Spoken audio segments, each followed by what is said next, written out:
Okay, welcome all of you दोस्तों। आपका स्वागत है इंडिया के top most educational platform and academy पे। Let's crack GATE and ISC. Welcome welcome welcome all of you, welcome welcome. चलिए तो start करते हैं फिर आज का अपना जो ये सेशन है। क्लियर? प्लीज जो लोग नए हैं उनसे एक हम्बल रिक्वेस्ट है कि पुराने लेक्चर आप जो हो चुके हैं कंप्लीट वो सारे के सारे देख लो।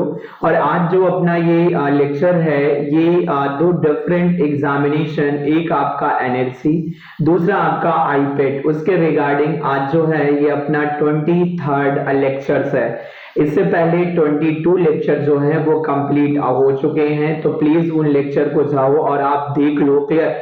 तो जैसे ये 60 डेज का जो है वो कोर्स है थर्मल एंड फ्लूइड के जो सब्जेक्ट हैं, एंड जिसमें हम लोगों ने अपना पहला सब्जेक्ट जो है वो मेजर फ्लूइड मैकेनिक्स वो कंप्लीटली बाइंड अप कर लिया है, इंक्लूडिंग जो मोस्ट एक्सपेक्टेड क्वेश्चन थे जो एनएलसी एंड आईपैड के रिगार्डिंग जो इम्पोर्टेंट थे वो भी हम लोगों ने देख लिया है। क्लियर? वो भी प्रैक्टिस कर लिया और बहुत सारे बच्चों ने पार्टिसिपेट किया, आंसर अच्छे मतलब इन द सेंस कि सही आंसर बता रहे हैं। तो ये एज एजुकेटर या टीचर ये बहुत ही मोटिवेशनल होता है। एंड जो लोग आंसर नहीं बता रहे हैं प्लीज थोड़ा सा कैलकुलेटर लेके सिंसियरिटी के साथ क्वेश्चन को आंसर करो।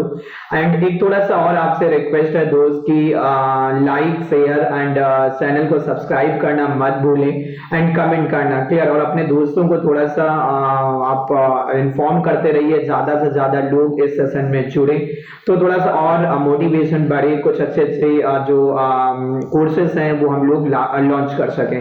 क्लियर? तो चलते हैं, जल्दी से स्टार्ट करते हैं। बहुत सारे लोगों का इंतजार था कि सर आप थर्मोडायनेमिक्स कब करवाओगे। क्लियर?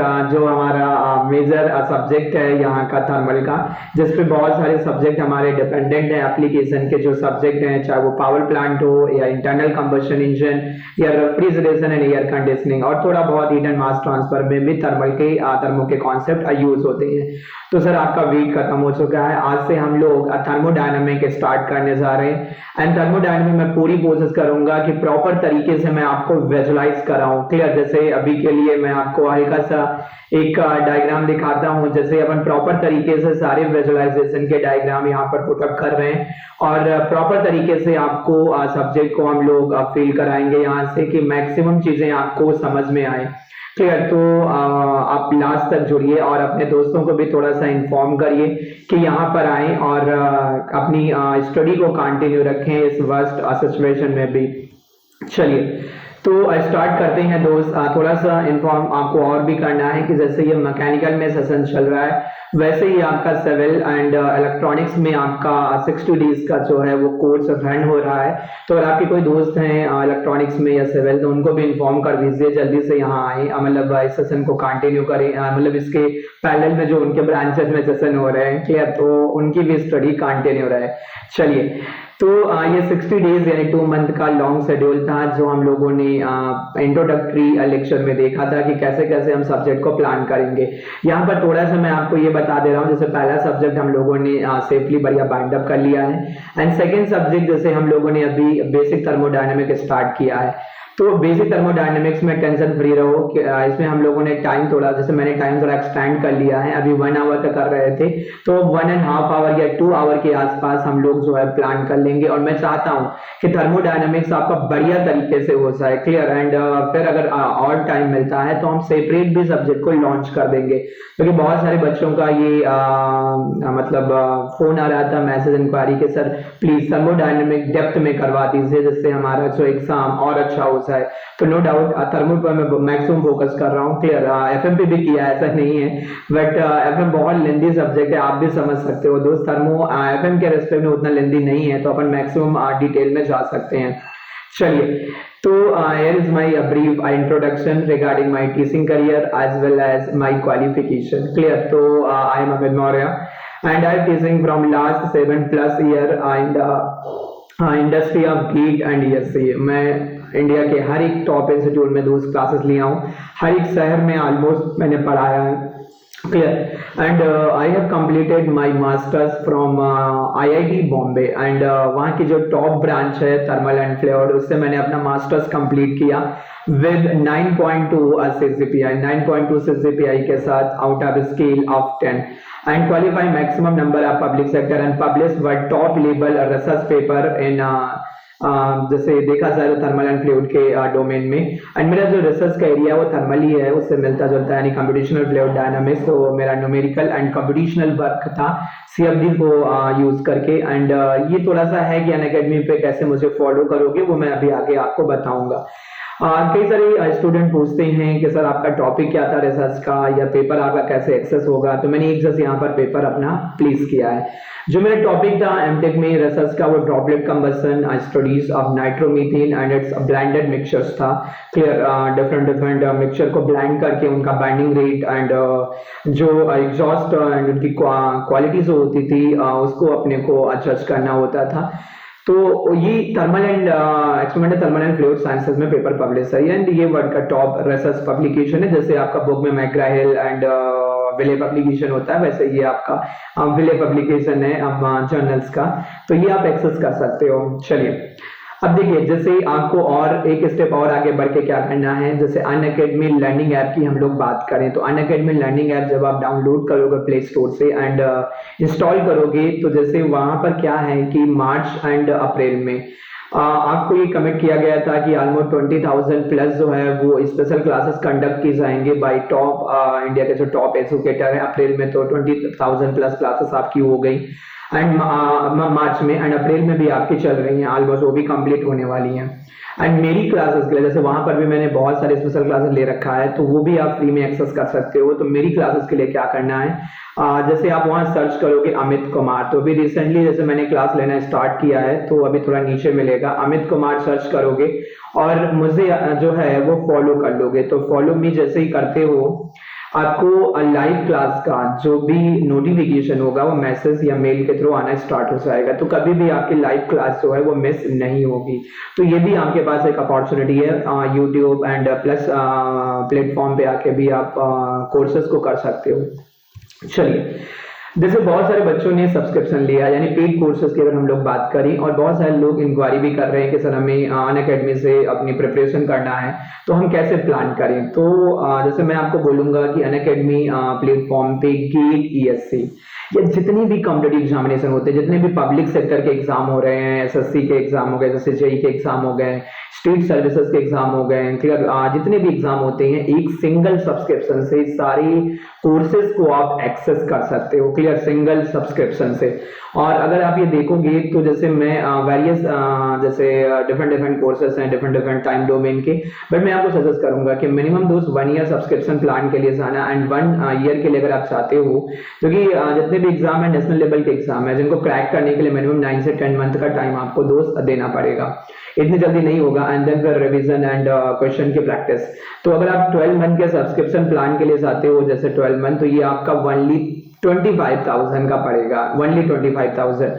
और उसमें भी अगर इस रेफरल कोड को यूज करते हो AMYT अमित मौर्य यूट्यूब, तो आपको फिर से उस पर 10% का डिस्काउंट मिलेगा एंड डिस्काउंट के बाद जो अमाउंट पे करना है ये 22,500 आपको पे करना पड़ेगा, यानी कि बहुत नॉमिनल चार्जेस हैं। क्लियर, पूरा टेक्निकल एंड नॉन टेक्निकल 22.5 के। एंड थोड़ा सा और मैं आपको अगर बताऊं तो आप 24 मंथ के लिए अगर प्लान करते हो तो ये आपके लिए cost wise and time manage करना ये थोड़ा ज्यादा बेनिफिशियल होगा, क्योंकि यहाँ पर अगर आप देखोगे जैसे 1 ईयर का है 25,000 का, तो 2 ईयर अगर देखोगे तो 50 होना चाहिए, नहीं ये 30,000 का, और उस पर भी आपको डिस्काउंट मिल रहा है इस कोड को अप्लाई करने पे 10% का, 27,000 का आपको ये पड़ेगा, 27,000 का।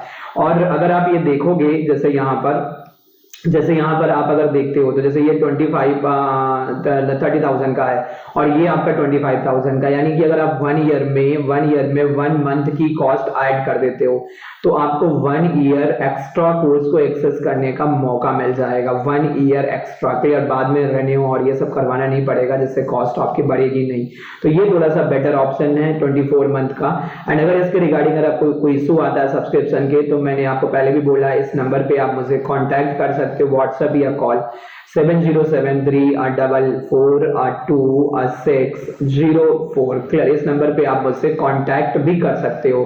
तो जो भी आपकी प्रॉब्लम होगी अपन कोशिश करेंगे कि आपकी सॉल्व हो जाए। क्लियर, चलिए तो फिर जल्दी से चलते हैं। प्लीज दोस्त अपने दोस्तों को भी बोलिए थोड़ा सा यहाँ पर जुड़े, ज्यादा से ज्यादा नंबर ऑफ स्टूडेंट जब आते हैं तो थोड़ा सा और मजा आता है। क्लियर, तो चलिए स्टार्ट करते हैं फिर आज का ये जो अपना सेशन है। चलिए तो जैसे थर्मोडायनेमिक्स अपने को स्टार्ट करना है। देखो सबसे पहले तो आप ये समझिए, अगर मैं आपको थोड़ा सा पहले समझाऊं थर्मोडायनेमिक्स के बारे में। देखो थर्मोडायनेमिक्स वो सब्जेक्ट नहीं है जिसको जैसे बहुत सारे लोग बोलते हैं कि थर्मोडायनेमिक्स मेरा जो है वो फेवरेट सब्जेक्ट है, थर्मो से आप जो भी पूछे मैं बताऊंगा। दोस्त अगर हम थर्मोडायनेमिक्स की बात करें तो थर्मोडायनेमिक्स जो है वो interview, exam and other subject में भी एप्लीकेशन इसका मेजरली देखने को मिलता है। एंड मेरा मानना ये है कि अगर थर्मोडायनेमिक्स सब्जेक्ट आपका अगर बेस्ट हो जाता है तो आप ये मान के चलिए कि बहुत सारे इससे जो कनेक्टेड सब्जेक्ट हैं वो भी आपके एक मैक्सिमम लेवल तक आप उनको प्रिपेयर कर सकते हो। एंड मैंने पहले भी आपको बोला है जैसे मैकेनिकल में 4 डिफरेंट स्ट्रीम होती हैं। पहली आपकी थर्मल स्ट्रीम हो गई, सेकंड आपकी डिजाइन स्ट्रीम हो गई, थर्ड जो है प्रोडक्शन एंड मैन्युफैक्चरिंग हो गया, and fourth one is industrial domain हो गया। एंड थर्मल डोमेन में जो पहला मेजर सब्जेक्ट आता है वो थर्मोडायनामिक्स है। क्लियर, सभी का ये फेवरेट सब्जेक्ट होता है, मेरा भी था अनटिल अनलेस जब तक आपसे बहुत अच्छा क्वेश्चन यहाँ से ना पूछा जाए। तो मैं कोशिश करूंगा, देखो कुछ यहाँ पर मैं आपके इंटरव्यू के क्वेश्चन प्रैक्टिस करवाते हुए चल रहा हूँ। एंड फिर एक आध मैराथन क्लास ले लेंगे, बड़ी सी क्लास, जिसमें इंटरव्यू के जो लास्ट 7 to 8 ईयर में जो मेरे नॉलेज में जो क्वेश्चन पूछे गए हैं डिफरेंट डिफरेंट ऑर्गेनाइजेशन में, चाहे वो पब्लिक सेक्टर हो, चाहे वो आईएएस हो, या आपके स्टेट सर्विसेज के इंटरव्यू हो गए, या जैसे आपके देखा जाए तो मास्टर्स में एडमिशंस के लिए हो गए, तो वो मैं पूरा आपको यहाँ से गाइड कर दूंगा। तो कुछ यहाँ पर एंड कुछ उस मैराथन क्लासेस में जो लंबी क्लासेस आपकी होंगी तो वहां पर भी आपको मैं गाइड करते हुए चलूंगा। क्लियर, तो थर्मोडायनेमिक्स को थोड़ा थोड़ा लाइटली मत लेना क्योंकि ये बहुत बढ़िया सब्जेक्ट है। अगर प्रॉपर विजुअलाइजेशन एंड माइंड में इमेज बनना क्रिएट हो गया तो आप इस सब्जेक्ट को इंटरव्यू में बिल्कुल बेस्ट तरीके से बोल सकते हो। और इंटरव्यू जो सबसे क्रिटिकल टेक्निकल इंटरव्यू होते हैं, बीआरसी का हो गया, इसरो का हो गया, या डीआरडीओ, उनमें भी आप अच्छा स्कोर कर सकते हो। क्लियर, उसमें भी आप अच्छे तरीके से इन सब्जेक्ट को हैंडल कर सकते हो। तो इस सब्जेक्ट को लाइटली मत लेना। और मैंने बिल्कुल जीरो से मैं सब्जेक्ट को स्टार्ट करूंगा। थर्मोडायनेमिक्स जितना मुझसे हो सकता है टाइम उसको देखते हुए मैं पूरी कोशिश करूंगा कि इसमें आपको पूरा मजा आए, इंटरेस्ट एक डेवलप हो क्लियर इस सब्जेक्ट में, और ये सब्जेक्ट आपका end of the day favourite subject बन जाए। जो छोटे छोटे आपके प्रॉब्लम है वो भी आपके यहाँ से सब्जेक्ट को लेके जो अंडरस्टैंडिंग है या जो गलत कॉन्सेप्ट बने हुए हैं वो थोड़े से रिमूव होने शुरू हो जाए। क्लियर, एंड मेरा ये मेन डोमेन है जैसे रिसर्च का या मास्टर्स का, जैसे मैंने एमटेक में स्टैटिस्टिकल मॉलिक्यूलर थर्मोडायनेमिक्स होती है, मैं अभी आपको बताऊंगा। दो डिफरेंट थर्मो होती है, क्लासिकल एंड स्टैटिस्टिकल। क्लासिकल अपने कोर्स में है एंड स्टैटिस्टिकल जो है वो हम हायर स्टडीज में पढ़ते हैं, तो वो भी जैसे मैंने पढ़ा है। तो समझाने यानी मॉलिक्यूलर थर्मोडायनेमिक्स, तो जो समझाने का स्कोप होता है वो थोड़ा सा बढ़ जाता है। तो उस पर्टिकुलर लेवल पे ले जाके मैं छोटी छोटी चीजों को आपको विजुअलाइज करवाऊंगा। इवन एक सिंगल डेफिनेशन मैं आपको प्रॉपर तरीके से जस्टिफाई करके दूंगा, चाहे वो हमारी सिस्टम के डेफिनेशन हो, चाहे वो स्टेट के डेफिनेशन हो, चाहे वो प्रॉपर्टी की सिस्टम की प्रॉपर्टीज के डेफिनेशन हो, या थर्मोडायनेमिक्स हम क्यों पढ़ते हैं, उसका रीजन क्या होता है, या थर्मोडायनेमिक्स होता क्या है, एनर्जी, वर्क, हीट या जो भी कुछ है, तो प्रॉपर तरीके से मैं विजुअलाइज करवा के आपको बताऊंगा। कुछ एनिमेटेड डायग्राम है, कुछ सिंपल लाइन डायग्राम है, उनके बेसिस पे कोशिश करेंगे कि सब्जेक्ट को थोड़ा इंटरेस्ट बनाने की जो है वो अपन ट्राई करें। चलिए तो स्टार्ट करते हैं फिर दोस्त। क्लियर, आराम से जुड़िए पेशेंस के साथ। चलिए स्टार्ट करते हैं फिर सब्जेक्ट को। ओके चलिए, देखो सबसे पहला माइंड में एक डाउट होता है, बहुत सारे लोगों का एक डाउट होता है या जेन्युइन इंक्वायरी होती है, सर हम इस सब्जेक्ट को किस पर्टिकुलर बुक से करें। तो पहला तो मैं आपको ये बता दे रहा हूँ कि जैसे अभी आप पढ़ रहे हो तो मैं पूरी कोशिश करूंगा कि बुक की जरूरत आपको ना पड़े, खासकर एनएलसी आईपैड के लिए या पीएसयूज के लिए तो जरूरत पड़ेगी ही नहीं पड़ेगी, बुक की जरूरत ही नहीं पड़ेगी। फिर अगर आप और थोड़ा डिटेल में जाना चाहते हो इंटरव्यू के लिए या आईएएस या सिविल सर्विसेज के कन्वेंशनल पॉइंट ऑफ व्यू के लिए, तो मे बी आप बुक को प्रेफर कर सकते हो, मे बी। बट अगर आप इस सेशन को मैराथन क्लास को फॉलो करते हो तो फिर आप आपको बुक की कहीं पर भी जरूरत नहीं पड़ेगी इस पर्टिकुलर सब्जेक्ट को लेके। फिर भी कुछ लोगों का इंक्वायरी होता है, तो मैं एक बार जल्दी से आपको बोल दे रहा हूँ। जैसे मैं बात करूं पहली बुक, क्लियर, तो जनरली लोग थर्मोडायनेमिक्स में पीके नाग सर की बुक को प्रेफर करते हैं, पीके नाग सर की बुक को प्रेफर करते हैं। तो मैं पीके नाग सर की बुक को ये बोलूंगा कि यहाँ से आप थ्योरी मत करो, यहाँ से जो है केवल प्रॉब्लम के लिए इस बुक को प्रेफर करो, प्रॉब्लम्स के लिए जो है आप केवल पीके नाग सर की बुक को प्रेफर करो, क्लियर। एंड थ्योरी के लिए मैं नहीं सजेस्ट करूंगा कि आप पीके नाग सर की बुक को प्रेफर करो। इंडियन ऑथर में अगर आपको देखना है थ्योरी और न्यूमेरिकल दोनों के लिए, तो मेरी पहली चॉइस होती है आर यादवा सर की बुक। आर यादवा सर की बुक जो है ये मैं पहली प्रेफरेंस देता हूं थर्मोडायनेमिक्स के लिए। यहां से आप थ्योरी भी कर सकते हो, क्वेश्चन की भी प्रैक्टिस कर सकते हो, क्लियर। तो ये बेस्ट बुक है।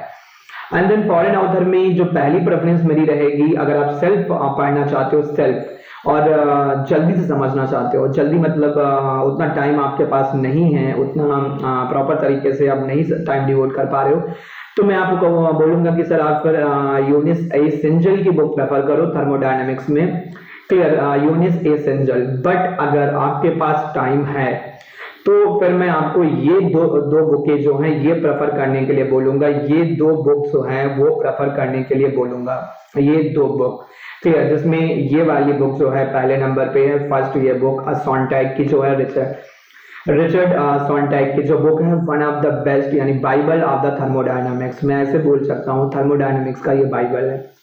एंड मोरान एंड सपेरो, इस बुक के लिए भी जा सकते हो। सेकंड ये बेस्ट बुक है, दोनों विले की बुक है, दोनों विले पब्लिकेशन की बुक है, दोनों विले पब्लिकेशन की बुक है, ये जा सकते हो। फिर थर्मोडायनेमिक्स एंडी हरी दास की भी देख सकते हो आप, या थोड़ा सा फॉरेन ऑथर में रिचर्ड डिटमैन की भी बुक आप देख सकते हो, जिम्नास्की की, तो ये भी बहुत बढ़िया बुक है। ये भी फिजिक्स पॉइंट ऑफ व्यू से ये बहुत अच्छी बुक है, जिम्नास्की की जो बुक है फिजिक्स पॉइंट ऑफ व्यू से। अगर आपको प्रॉपर फिजिक्स सीखना है सब्जेक्ट का, तो जिम्नास्टिक की बुक को प्रेफर कर सकते हैं। ओके, चलिए। एंड फिर भी आपको बुक या कंटेंट के रिगार्डिंग अगर कोई इशू आता है तो मैंने नंबर आपको दे दिया है, आप उस पर भी मुझसे डिस्कस कर सकते हो। मैं तो इवन एक टॉपिक, एक सब टॉपिक भी आप टाइटल तक बता दूंगा किस बुक से आप बेस्ट तरीके से प्रिपेयर कर सकते हो, क्लियर। तो वहां से मैं आपको गाइड कर दूंगा। चलिए स्टार्ट करते हैं। पहला क्वेश्चन जो माइंड में हमेशा सबके आता है, क्लियर, हमारे माइंड में भी चल रहा होगा, आपके माइंड में भी चलता है कि सर इस सब्जेक्ट को जैसे हम स्टार्ट कर रहे हैं, मान लो बेसिक थर्मोडायनामिक्स या कोई भी एक्स सब्जेक्ट है, इसको हम लोग क्यों करें, इसका पर्पस क्या है, क्लियर। जैसे मैंने फ्लूइड मैकेनिक्स में बताया था कि एफएम पढ़ने का आपका पर्पस क्या है, या नहीं बताया होगा तो मैं आगे आपको एक्सप्लेन कर दूंगा कि विस्कस लॉसेस को फाइंड आउट करने के लिए, and viscous losses mostly boundary condition की वजह से डेवलप होते थे जब विस्कोसिटी का रोल आता था पिक्चर में, तो उसकी वजह से हमें फ्लूइड मैकेनिक्स को पढ़ना पड़ता था। वैसे ही बेसिक थर्मोडायनामिक्स की बात करें, इंटरव्यू में जब आप जाते हो, आप इंटरव्यूअर ने आपसे पूछा कि आपकी बेस्ट सब्जेक्ट क्या है, आपने बोला सर थर्मोडायनामिक्स है। उसने पहला क्वेश्चन आपसे पूछा, अब बताइए कि थर्मोडायनामिक आप क्यों पढ़ते हो, ऐसा क्या नेसेसरी या नीड क्या होती है, रिक्वायरमेंट हमें क्या पड़ी जिससे हमें बेसिक थर्मोडायनामिक्स को स्टडी करना पड़ा, क्लियर। पहला तो क्वेश्चन ये। तो बच्चे ने बोला सर ये एग्जाम में आता है, गेट में आता है सब्जेक्ट, आईएएस में आता है, पब्लिक सेक्टर में आता है, सेमेस्टर में आता है, आपसे मिलना था, इसलिए हमें ये पढ़ना पड़ा। तो ये जस्टिफाइड आंसर नहीं होगा, क्लियर, ये जस्टिफाइड आंसर नहीं होगा। आपको प्रॉपर तरीके से बोलना पड़ेगा कि हम बेसिक थर्मोडायनामिक्स क्यों पढ़ते हैं। दोस्त देखो, अगर हम बात करें बेसिक थर्मोडायनामिक्स की, तो मैं उतना डिटेल में नहीं जा रहा हूँ, हिस्ट्री एंड ओरिजिन थर्मो का कैसे हुआ, क्लियर। मैं थोड़ा सा बाहर से आपको एक बेस बनाते हुए लेके चल रहा हूँ, तो थोड़ा सा सब्जेक्ट में इंटरेस्ट भी आपका डेवलप हो। तो मैंने आपको ऐसे बोला कि जैसे सपोज आप थर्मोडायनेमिक्स की बात करो, तो सराउंडिंग में अगर हम देखें या यूनिवर्स में देखें, तो एनर्जी का जो कॉन्सेप्ट होता है, एनर्जी, क्लियर, एनर्जी का जो कॉन्सेप्ट होता है, एनर्जी जो होती है दो डिफरेंट फॉर्म में होती है, आगे हम लोग इसको डिस्कस करेंगे। एक एनर्जी होती है स्टोर्ड फॉर्म में और दूसरी एनर्जी होती है ट्रांजिट फॉर्म में, यानी मोशन में हमें दिखती है डायनामिक स्टेट में। स्टोर फॉर्म में जो एनर्जी होती है वो हमारी जैसे आपकी इंटरनल एनर्जी हो गई। अब क्वेश्चन पूछा जाता है बड़े फिजिकल सिग्निफिकेंस आप इंटरनल एनर्जी, काइनेटिक एनर्जी होती है, पोटेंशियल एनर्जी होती है, केमिकल एनर्जी होती है, ऐसे बहुत सारी एनर्जीज होती है जो स्टोर फॉर्म में होती हैं। कुछ एनर्जी जो होती हैं जो ट्रांजिट फॉर्म में होती है, यानी मोशन में हमें दिखती है। मोशन में यानी बाउंड्री, अगर हम सिस्टम कहीं पर बनाएं, या सिस्टम बाउंड्री क्या होता है अभी आज ही हम लोग डिस्कस करेंगे। तो अगर कहीं पर हम लोग बाउंड्री को डिजाइन करें तो बाउंड्री से इंटरेक्ट होती हुई या बाउंड्री को क्रॉस होती हुई या बाउंड्री के क्रॉस हमें कुछ एनर्जी दिखती है जिनको हम ट्रांजिट फॉर्म ऑफ एनर्जी बोलते हैं। जैसे आपका वर्क होता है या आपकी थर्मल हीट होती है।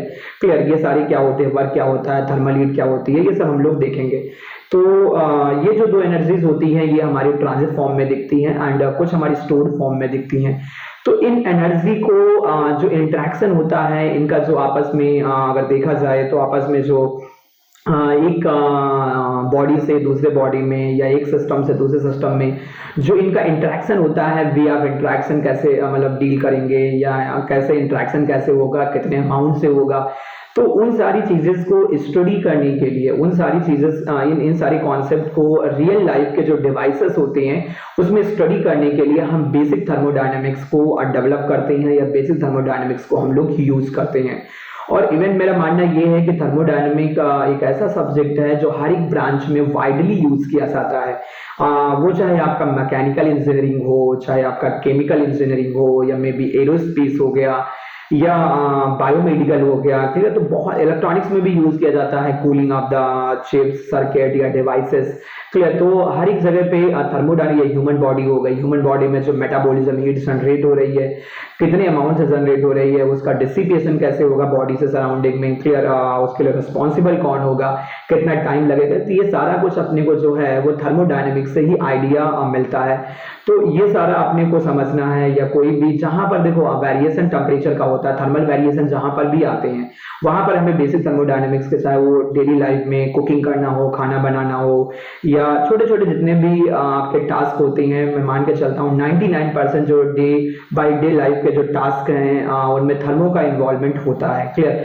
तो इसीलिए इस सब्जेक्ट का जो स्कोप है वो बढ़ जाता है और इस सब्जेक्ट में जो इंटरेस्ट है वो भी हमारा डेवलप होना शुरू हो जाता है अगर हम प्रॉपर तरीके से सारे एग्जाम्पल को हैंडल करते हुए चलें दोस्तों। तो पहला क्वेश्चन ये कि बेसिक थर्मोडायनेमिक्स का एप्लीकेशन हमें कहाँ देखने को मिलता है, या हम इसको यूज क्यों करते हैं, या इसको हम लोग स्टडी क्यों करते हैं। तो उसके लिए जैसे मैंने पहला जैसे ये कंपोनेंट बनाया, तो एप्लीकेशन ऑफ थर्मोडायनेमिक्स, जैसे आपको पावर प्लांट की बात करें तो पावर प्लांट में बहुत सारे कंपोनेंट में आपको देखने को मिलेगा, बहुत सारी कंपोनेंट में देखने को मिलेगा। जैसे अपनी टरबाइंस होती हैं, दो डिफरेंट टाइप की टरबाइन हो गई, स्टीम एंड गैस टरबाइन। तो दोनों में आपको थर्मल के एप्लीकेशन देखने को मिलेंगे जब आप पावर प्लांट स्टडी करोगे। देन कंप्रेसर हो गया, कंप्रेसर आपके दो तीन डिफरेंस होते हैं, जैसे reciprocating and centrifugal and axial compressor जो है, तो वहां पर भी आपको एयर कंप्रेसर जो होते हैं वहां पर भी आपको ये देखने को मिलेगा। पंप में भी अगर कंप्रेसिबल टाइप हल्का फुल्का कंप्रेसिबल फ्लूइड है तो पंप्स में भी आपको देखने को मिलेगा। फैंस में आपका इसका एप्लीकेशन देखने को मिलेगा, या ब्लोवर होते हैं, ब्लोवर में भी आपको इसका एप्लीकेशन देखने को मिलेगा थर्मल का। ऑटोमोबाइल इंजन सेक्टर जो होता है, आईसी इंटरनल कंबशन इंजन या ऑटोमोबाइल जितना सेक्टर होता है वो पूरा थर्मल से रिलेट होता है। रेफ्रिजरेटिंग जो सिस्टम होते हैं आपके, जो रेफ्रिजरेटर घरों में यूज किए जाते हैं जो, तो उनमें भी मैक्सिमम थर्मल के एप्लीकेशन होते हैं। या एयर कंडीशनिंग सिस्टम जो होता है, एसी वेसी जो घरों में यूज करते हो आप, क्लियर। तो उसमें भी पूरा का पूरा जो उसका वर्किंग या फंक्शनिंग जो होता है वो थर्मल के कॉन्सेप्ट पे ही बेस्ड होता है दोस्त। या पावर प्लांट, जैसे मैंने पहले बोला, डिफरेंट टाइप के आपके जो पावर प्लांट होते हैं, चाहे वो न्यूक्लियर पावर प्लांट हो, चाहे वो स्टीम पावर प्लांट हो, या आपका गैस पावर प्लांट हो गया, तो वहां पर आपको देखने को मिलेगा, क्लियर। जैसे आईसी इंजन हो गया, या आपका टर्बोजेट इंजन हो गया, आगे भी मैंने बना रखा है टर्बोजेट इंजन। या आपके स्पेस शटर जो जाते हैं, तो स्पेस शटर की जो कूलिंग हो गई, स्पेस शटर की जो कूलिंग होती है वो भी थर्मल से रिलेट होती है। या आपके सोलर एनर्जी जो होती है, सोलर एनर्जी भी थर्मल के कॉन्सेप्ट पे ही बेस्ड होती है, सोलर एनर्जी। और जैसे कि आपका थर्मल पावर प्लांट या इलेक्ट्रिकल पावर प्लांट हो गया, या रेफ्रिजरेटर हो गया, जिसमें अपन फ्रीक्वेंटली जो है वो थर्मो के कॉन्सेप्ट को यूज करते रहते हैं। यानी इन कंपोनेंट को अगर स्टडी करना है तो हमें थर्मो की जो है वो बेसिक अंडरस्टैंडिंग पहले से होनी चाहिए। थर्मो की बेसिक अंडरस्टैंडिंग जो है वो पहले से हमें जो है वो होनी चाहिए। देन जैसे ये मैंने स्टीम टरबाइन बना रखा है। स्टीम टरबाइन जो है, क्लियर, चाहे वो आपकी हाई प्रेशर स्टेज हो, चाहे लो इंटरमीडिएट हो, या हमारी एलपी स्टेज हो, क्लियर, हर एक स्टेज में स्टडी करने के लिए या उसको एनालाइज करने के लिए अपने को थर्मो के कॉन्सेप्ट जो है वो रिक्वायर्ड होते हैं, क्लियर। तो स्टीम टरबाइन हो या गैस टरबाइन हो, वाइडली हम लोग थर्मो के कॉन्सेप्ट को यूज करते हैं। या आपका बॉयलर हो गया जो स्टीम जनरेटर होता है, क्लियर। तो स्टीम जनरेटर में कैसे होता है, थर्मल का कॉन्सेप्ट कैसे यूज करते हैं या स्टीम कैसे हम जनरेट करते हैं, इसके डिफरेंट डिफरेंट सेक्शन में हमारी कौन कौन सी मैकेनिज्म होती है, जो हमारे बॉयलर में डिफरेंट डिफरेंट सेक्शंस होते हैं, क्लियर। तो वो हम थर्मो के बेसिस पे हम लोग समझते हैं, स्टडी करते हैं। एंड देन फिर जैसे आपका ये आपका कंप्रेसर है, क्लियर। तो कंप्रेसर में जो पूरी की पूरी फंक्शनिंग होती है, जैसे ये आपका कंप्रेसर है, तो इसमें जो पूरी की पूरी फंक्शनिंग होती है वो हमारी थर्मल से गवर्न होती है। ये थर्मल के जो बेसिक कॉन्सेप्ट होते हैं वो फ्रिक्वेंटली यहाँ पर यूज किए जाते हैं, क्लियर, कंप्रेसर में। ये हमारा थर्मल पावर प्लांट, मैंने पहले भी बोला है, थर्मल पावर प्लांट जैसे ये अपना बॉयलर हो गया, स्टीम टरबाइन हो गया, ये जनरेटर हो गया, ये कंडेंसर हो गया, ये अपना पंप हो गया, इलेक्ट्रोस्टैटिक प्रेसिपिटेटर होगा, स्टैग या फर्नेस अपनी हो गई, क्लियर, एंड कूलिंग टावर हो गया।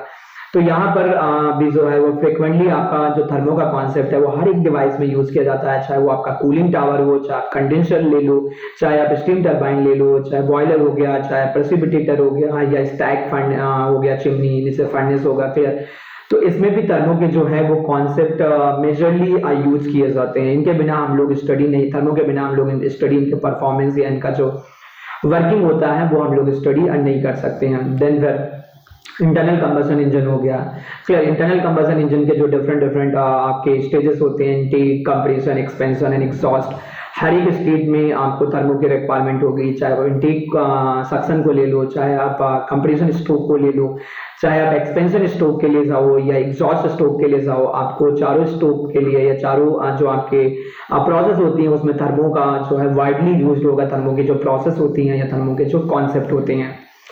देन फिर जैसे जेट इंजन हो गया, तो जेट इंजन मैंने अभी भी बोला था, जेट इंजन में भी आपका जेट या प्रोपल्शन सिस्टम जो होता है उसमें भी हमारा जो है वो टर्बोजेट इंजन हो गया, तो टर्बोजेट का एग्जांपल है, तो उसमें हमारा फ्रिक्वेंटली थर्मो के कॉन्सेप्ट जो है वो यूज किए जाते हैं। हीट एक्सचेंजर हो गया, क्लियर। हीट एक्सचेंजर में जैसे डिफरेंट डिफरेंट टाइप के हीट एक्सचेंजर होते हैं, बॉयलर आपका हीट एक्सचेंजर का एग्जांपल है, या कंडेंसर हो गया, ये ऑपरेटर हो गया, इंटरकूलर हो गया, ये आपके हीट एक्सचेंजर के एग्जांपल होते हैं। तो इसमें भी हमारा जो है वो मेजरली जो है वो थर्मो के कॉन्सेप्ट आप यहाँ पर यूज करते हुए आप देखोगे, क्लियर। देन फिर क्वेश्चन ये आता है, देखो अब जैसे यहाँ से आपको पूछा गया कि आप थर्मो के एप्लीकेशन को बता सकते हो क्या, तो आप थर्मो के एप्लीकेशन बहुत सारे हैं, प्रेशर कुकर से लेके सिंपल कंटेनर को जब हम हीटअप करते हैं या खाना कुकिंग करते हैं, बहुत सारा एग्जांपल है, आप वहां से उसको दे सकते हो इंटरव्यूअर को। सर ये सारी एरियाज में इनको स्टडी करने के लिए हमें थर्मो जैसे सब्जेक्ट को डेवलप करना पड़ा, या थर्मो को इसके लिए इन सारे डिवाइसेस को स्टडी करने के लिए हम थर्मोडायनेमिक्स को आप पढ़ते हैं, क्लियर, या थर्मोडायनेमिक्स की हमें जरूरत होती है। या एक सिंपल सा जो है आप ये भी बोल सकते हो दोस्त कि जैसे देखा जाए तो दो डिफरेंट फॉर्म में एनर्जी यूनिवर्स में एग्जिस्ट करती है, क्लियर। दो डिफरेंट फॉर्म में एनर्जी जो है वो यूनिवर्स में एग्जिस्ट करती है। जैसे अगर मैं बात करूं एनर्जी का बेस्ड ऑन इंडेक्स या क्वालिटी, एनर्जी को अगर हम लोग देखें तो एनर्जी को अगर हम लोग देखो, पहले तो मैंने आपको बोला है कि एनर्जी एक तो स्टोर फॉर्म में एग्जिस्ट करती है और दूसरा ट्रांजिट फॉर्म में एग्जिस्ट करती है, ट्रांजिट फॉर्म में। फिर एनर्जी को अगर हम लोग क्वालिटी के बेसिस पे देखें, क्वालिटी के बेसिस पे, on a basis of the quality, यानी क्वालिटी के बेसिस पे अगर हम लोग देखें क्वालिटी, या हम ये बोल सकते हैं रेटिंग के बेसिस पे देखें, रेटिंग, तो जो रेटिंग की गई है, रेटिंग के बेसिस पे अगर हम लोग इसको समझें तो दो डिफरेंट तरह की एनर्जी जो है वो आपको समझ में आएंगी, या दो डिफरेंट तरह की एनर्जी आपको पढ़ने को मिलेंगी। यहाँ पर पहली एनर्जी जो मिलेगी वो लो ग्रेड ऑफ एनर्जी मिलेगी, लो ग्रेड, नाम से ही लग रहा है लो ग्रेड, यानी इसका लो इंडेक्स होगा, low grade of energy, low grade of energy. और यहां से मैं केवल पहले आपको जो है वो एग्जांपल बताते हुए चल रहा हूं दोस्त, बाकी सब हम लोग डिटेल में करेंगे। पहला जो है वो लो ग्रेड ऑफ एनर्जी है, लो ग्रेड ऑफ एनर्जी, और दूसरा जो होता है वो हमारा इंडेक्स के बेसिस पे अगर हम लोग इसको देखें तो सेकंड जो होता है वो हाई ग्रेड ऑफ एनर्जी होता है, high grade of energy, clear. Second जो होता है वो हाई ग्रेड ऑफ एनर्जी होता है, हाई ग्रेड ऑफ एनर्जी। पहला जो है वो लो ग्रेड ऑफ एनर्जी आप बोल सकते हो, एंड सेकंड जो है वो हाई ग्रेड ऑफ एनर्जी आप यहां से बोल सकते हो। पहला हो गया low grade of energy and second हो गया हाई ग्रेड ऑफ एनर्जी। अब देखो लो ग्रेड ऑफ एनर्जी में जो है वो आपकी थर्मल हीट आती है। जैसे लो ग्रेड ऑफ एनर्जी की अगर हम लोग बात करें तो आपकी जो है वो थर्मल हीट आती है, थर्मल हीट, जिसको हम लोग फ्रिक्वेंटली क्यू से रिप्रेजेंट करते हैं। बाकी बहुत डिटेल में मैं बताऊंगा थर्मल हीट क्या होती है, ओरिजिन कैसे होता है, जैसे पहले इसको कैलोरीफिक फ्लूइड बोला जाता था, तो कैसे कैलोरीफिक फ्लूइड से ये हीट में कन्वर्ट हुआ, बहुत डिटेल में हम लोग डिस्कस करेंगे, टेंशन फ्री रहो, अभी केवल मैं नाम बता रहा हूँ। एंड सेकंड जो होता है वो आपका जो है वो वर्क होता है, सेकंड जो होता है वो आपका वर्क होता है, यानी कि W, क्लियर, तो W होता है अभी नाम से बस। तो अगर एनर्जी की हम बात करें बेस्ड ऑन अ क्वालिटी, अगर हम इनको जज करें तो दो डिफरेंट टाइप की एनर्जी होती है, एक लो ग्रेड ऑफ एनर्जी और एक हाई ग्रेड ऑफ एनर्जी। अब देखो ये लो ग्रेड और हाई ग्रेड का कॉन्सेप्ट कहां से निकल के आता है, देखो ये आता है कि जैसे अपने पास इस फॉर्म में एनर्जी अवेलेबल है, जैसे अपने पास इस फॉर्म में एनर्जी अवेलेबल है, एनर्जी अवेलेबल इस फॉर्म में अपने पास जो है वो एनर्जी अवेलेबल है, इस फॉर्म में जो है वो अपने पास एनर्जी अवेलेबल है, और वर्क के फॉर्म में एनर्जी अपने को जो है वो डिजायर्ड है, वर्क के फॉर्म में एनर्जी जो है वो अपने को रिक्वायर्ड है या डिजायर्ड है, अपने को वर्क के फॉर्म में जो है वो एनर्जी चाहिए, अवेलेबल है हीट के फॉर्म में। तो होता क्या है कि जब हम एक फॉर्म से दूसरे फॉर्म में कन्वर्जन के लिए जाते हैं, तो हीट जो होती है, यह हीट हमारी वो फॉर्म ऑफ एनर्जी होती है जिसके साथ कुछ ना कुछ रैंडमनेस एसोसिएट होती है, या जिसका जो अगर देखा जाए तो जिसका जो क्वालिटी इंडेक्स होता है वो हमारा जो है वो थोड़ा कम होता है, जिसके साथ में कुछ ना कुछ एंट्रोपी एसोसिएट होती है, एंट्रोपी कुछ होता होगा, एंट्रोपी एसोसिएट होती है या रैंडमनेस एसोसिएट होती है। तो जब इस एनर्जी को हम डिजायर्ड फॉर्म में कन्वर्ट करने की कोशिश करते हैं, तो उसमें क्या होता है, कुछ हमारे लॉसेस हो जाते हैं, क्लियर, जिनको हम 100% नेग्लेक्ट नहीं कर सकते। जैसे मान लो सपोज आपके पास केमिकल के फॉर्म में एनर्जी अवेलेबल है, सपोज आपके पास डीजल या पेट्रोल है कुछ अमाउंट से, और आपको ऑटोमोबाइल में व्हील पावर या मैकेनिकल पावर जो है वो डिसाइड है, तो आप क्या करोगे, आप डीजल या पेट्रोल को कंबशन चेंबर में इंजेक्ट करवाओगे, वहां पर स्पार्क या कंप्रेस एयर के थ्रू आप उसे इग्नाइट करवाओगे, कंबशन होगा तो डीजल या पेट्रोल के जो बॉन्ड है वो ब्रेक होंगे, एंड ब्रेक होने की वजह से हॉट गैसेस जनरेट होंगे, यानी केमिकल एनर्जी जो है वो थर्मल में कन्वर्ट होगी। जैसे केमिकल एनर्जी थर्मल में कन्वर्ट होगी तो वहां पर पिस्टन जो होगा, पिस्टन के सरफेस पे हॉट गैसेस के इंपैक्ट की वजह से एक फोर्स डेवलप होगा, और उस फोर्स की वजह से पिस्टन जो है वो कंबशन चेंबर या सिलेंडर में लीनियर मोशन को परफॉर्म करेगा, उससे कनेक्टिंग होगी हमारी connecting rod, and then piston rod and crankshaft, हमारा जो मेन शाफ्ट होगा वो कनेक्टेड होगा।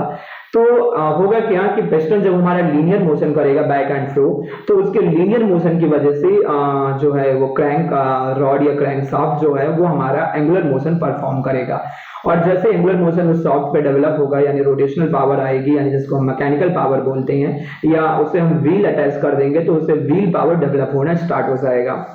अब होता क्या है कि जब आप केमिकल एनर्जी को कन्वर्ट करोगे थर्मल एनर्जी में, तो यहाँ पर कुछ आपके लॉसेस होंगे, क्योंकि केमिकल एनर्जी 100% थर्मल में पहले कन्वर्ट नहीं होगी, क्योंकि अगर हम बात करें high calorific and low calorific values, दो डिफरेंट वैल्यूज यानी high heating and low heating values of fuel की होती हैं। ये भी मैं आगे थोड़ा सा आपको एक्सप्लेन करूंगा कि हाई हीटिंग वैल्यू क्या होती है एंड लो हीटिंग वैल्यू क्या होती है। दोनों में जो है वो वाटर के HFC यानी कंडेंसेशन के बराबर जो हीट होती है वो डिफरेंस होता है। तो वो हम लोग देखेंगे एग्जॉस्ट से निकल के आता है कि वाटर जो है वेपर फॉर्म में है या वाटर जो है लिक्विड फॉर्म में रिसेप्ट हो रहा है। तो उतना भी डिटेल में मैं नहीं चल रहा हूँ, थोड़ा सा आपको समझा रहा हूँ। तो जब कंबशन करवाओगे तो कंबशन के थ्रू एक तो हाई और लो हीटिंग वैल्यू का चक्कर होगा, और दूसरा जो है वो 100% जो है वो केमिकली करेक्ट यानी स्टाइकोमेट्रिक कंबशन नहीं होगा, यानी सिंगल स्टेप रिएक्शन नहीं होगी, यहाँ पर एलिमेंट्री रिएक्शंस होगी, कुछ इंटरमीडिएट रेडिकल बनेंगे पार्टिकल्स जो कंप्लीट कंबशन को डिनोट नहीं करेंगे, यानी कुछ इंटरमीडिएट रेडिकल बन गए, मान लो सपोज CO बन गया या HC बन गया या हाइड्रोजन के कुछ रेडिकल बन गए, क्लियर। तो उसकी वजह से क्या होगा कि प्रॉपर तरीके से केमिकल एनर्जी आपकी लिबरेट नहीं होगी, मतलब थर्मल में कन्वर्ट नहीं होगी, और जैसे ही हमारी थर्मल एनर्जी यहाँ जनरेट होगी वो थर्मल एनर्जी कुछ ना कुछ पिस्टन सिलेंडर या उसके सरफेस से बाहर जो है सराउंडिंग में डिसिपेट हो जाएगी। आप कितना भी बोलो कि इंसुलेटेड सरफेस है, लेकिन 100% इंसुलेटेड आप दोस्त डिजाइन नहीं कर पाओगे, तो कुछ ना कुछ हीट यहाँ से लिबरेट हो जाएगी। एंड देन फिर क्या होगा, कुछ आपको एग्जॉस्ट भी देना पड़ेगा, एग्जॉस्ट कुछ आपको सराउंडिंग में करना पड़ेगा। 100% आप जो कंबशन गैसेस हैं उससे थर्मल एनर्जी एब्सॉर्ब नहीं कर पाओगे, इतना एफिशिएंट आप डिजाइन नहीं कर सकते हो, या 100% नहीं होता है, क्योंकि आगे हम लोग पढ़ेंगे वो केल्विन प्लैंक का एक स्टेटमेंट होता है जो कि वायलेट होने लगता है। तो कुछ ना कुछ थर्मल हीट को आपको सराउंडिंग में रिजेक्ट भी करना पड़ेगा, तो 100% हीट का कन्वर्जन जो है वर्क में पॉसिबल नहीं हो पाता है। Due to certain type of limitation. पहला तो केल्विन प्लैंक, दूसरा क्वालिटी का है, ठीक है। तो ये इन सारी इश्यूज की वजह से अगर 10 मान लो सपोज 100 यूनिट अपने पास थर्मल हीट है, तो वो 100 यूनिट जो है वो कभी भी वर्क में कन्वर्टिबल नहीं होगा। फिर डिपेंड करेगा कि आपकी जो कन्वर्जन की एफिशिएंसी है या डिवाइस जिससे आप कन्वर्ट कर रहे हो वो कितनी परसेंट जो है वो एफिशिएंट है, क्लियर। तो यहाँ पर क्या होता है, आप देखो हीट को वर्क में कन्वर्ट करना है, तो हीट तो पहले तो एक लो ग्रेड ऑफ एनर्जी हो गई, क्योंकि 100% ये डिजायर्ड वर्क में कन्वर्ट नहीं हो पाएगा। एंड वर्क जो है ये हाई ग्रेड ऑफ एनर्जी हो गया, ये हमें मिला और इसको हम 100% जो यूटिलाइज कर रहे हैं। आपको जो व्हील पावर मिला वो 100% आपका डिजायर्ड आउटपुट में कन्वर्ट हो जाएगा, डिजायर्ड उसमें इफेक्ट में काउंट होगा। तो वर्क जो है अगर स्केल पे मैं देखूं, मेरी जो रिक्वायरमेंट है उस स्केल को अगर मैं 1 से 10 तक डिजाइन करूं, तो वर्क को मैं 10 आउट ऑफ 10 दूंगा, या हीट को जो है 6 7 जितनी स्केल पे आप रख सकते हो, जिस वे में थर्मल हीट है, क्लियर। थर्मल हीट कितने टेम्परेचर पे है उसके अकॉर्डिंग भी जज हो जाएगा कि क्वालिटी उसकी क्या है, वो भी हम लोग देखेंगे। तो जैसे जैसे हम हीट का टेम्परेचर बढ़ाते जाते हैं वैसे वैसे उसकी क्वालिटी जो है वो इंप्रूव होती जाती है, ये हम लोग समझेंगे अवेलेबिलिटी के कॉन्सेप्ट से। तो यहां से ये बोला जा रहा है कि वर्क जो है वो हीट में, अच्छा मैं प्रॉपर तरीके से फिलॉसफी स्टार्ट कर रहा हूँ सब्जेक्ट की, तो पेशेंस बना के रखना, मैं बहुत अच्छे से करा सकता हूँ। टाइम मुझे चाहिए, मुझे टाइम देते चलो तो मैं कहानी की तरह सब्जेक्ट को बाइंड अप कर सकता हूँ। तो थोड़ा सा यहाँ से आपका भी सपोर्ट चाहिए होगा, ओके। तो अब देखो होता क्या है, जैसे मान लो कोई एक बंदा है, कोई पर्सन है जिसको थर्मो का कोई आइडिया नहीं है, उसको आपने हीट दिया और बोला सर जी आप इसको जो वर्क में कन्वर्ट कर दो, तो वो भी उसको हीट्स को वर्क में कन्वर्ट करेगा या कोशिश करेगा, जितना कन्वर्ट कर सकता है अपने नॉलेज या स्किल के अकॉर्डिंग वो उसे कन्वर्ट कर देगा। लेकिन अगर उसी बंदे को पर्सन को अगर थर्मो का आइडिया होता, तो मैं इस चीज की तो गारंटी श्योरिटी लेता हूं कि वो थर्मो के कॉन्सेप्ट को यूटिलाइज करके उस कन्वर्जन जो रेशियो है उसको बढ़ा सकता था, यानी कन्वर्जन थोड़ा सा ज्यादा कर सकता था, या लॉसेस को वो कंट्रोल कर सकता था। उसको आइडिया रहेगा कि जब हीट को हम वर्क में कन्वर्ट करेंगे तो कहाँ कहाँ लॉसेस होंगे, यानी जैसे सिलेंडर है तो इंसुलेटेड होना चाहिए, पिस्टन जो है वो स्मूथ होना चाहिए, क्लियर। एंड बहुत सारे और केमिकल कोशिश करेंगे केमिकली करेक्ट रिएक्शन हमारी हो, क्लियर। तो ये सारी चीजें उसको आइडिया होगा, नहीं तो फिर इसकी वजह से हीट का लीकेज या एनर्जी का लीकेज हो जाएगा, जिससे मैक्सिमम वर्क आउटपुट अपने को नहीं मिलेगा। अब अगर उसको थर्मो का आइडिया ही नहीं होगा तो ये सारी चीजें उसे पता ही नहीं होंगे तो कन्वर्जन नहीं कर पाएगा, क्लियर। तो लॉसेस बहुत ज्यादा हो जाएंगे। तो आप ये भी बोल सकते हो कि थर्मोडायनेमिक्स हमारी जो है वो ब्रांच है या वो साइंस की स्ट्रीम है जिसको यूज करके हम लो ग्रेड ऑफ एनर्जी यानी थर्मल हीट को हाई ग्रेड ऑफ एनर्जी यानी डिजायर्ड वर्क आउटपुट में मैक्सिमम पॉसिबल एफिशिएंसी के साथ कन्वर्ट कर सकते हैं। मैक्सिमम पॉसिबल एफिशिएंसी के साथ जो है वो हम कन्वर्ट कर सकते हैं, क्लियर।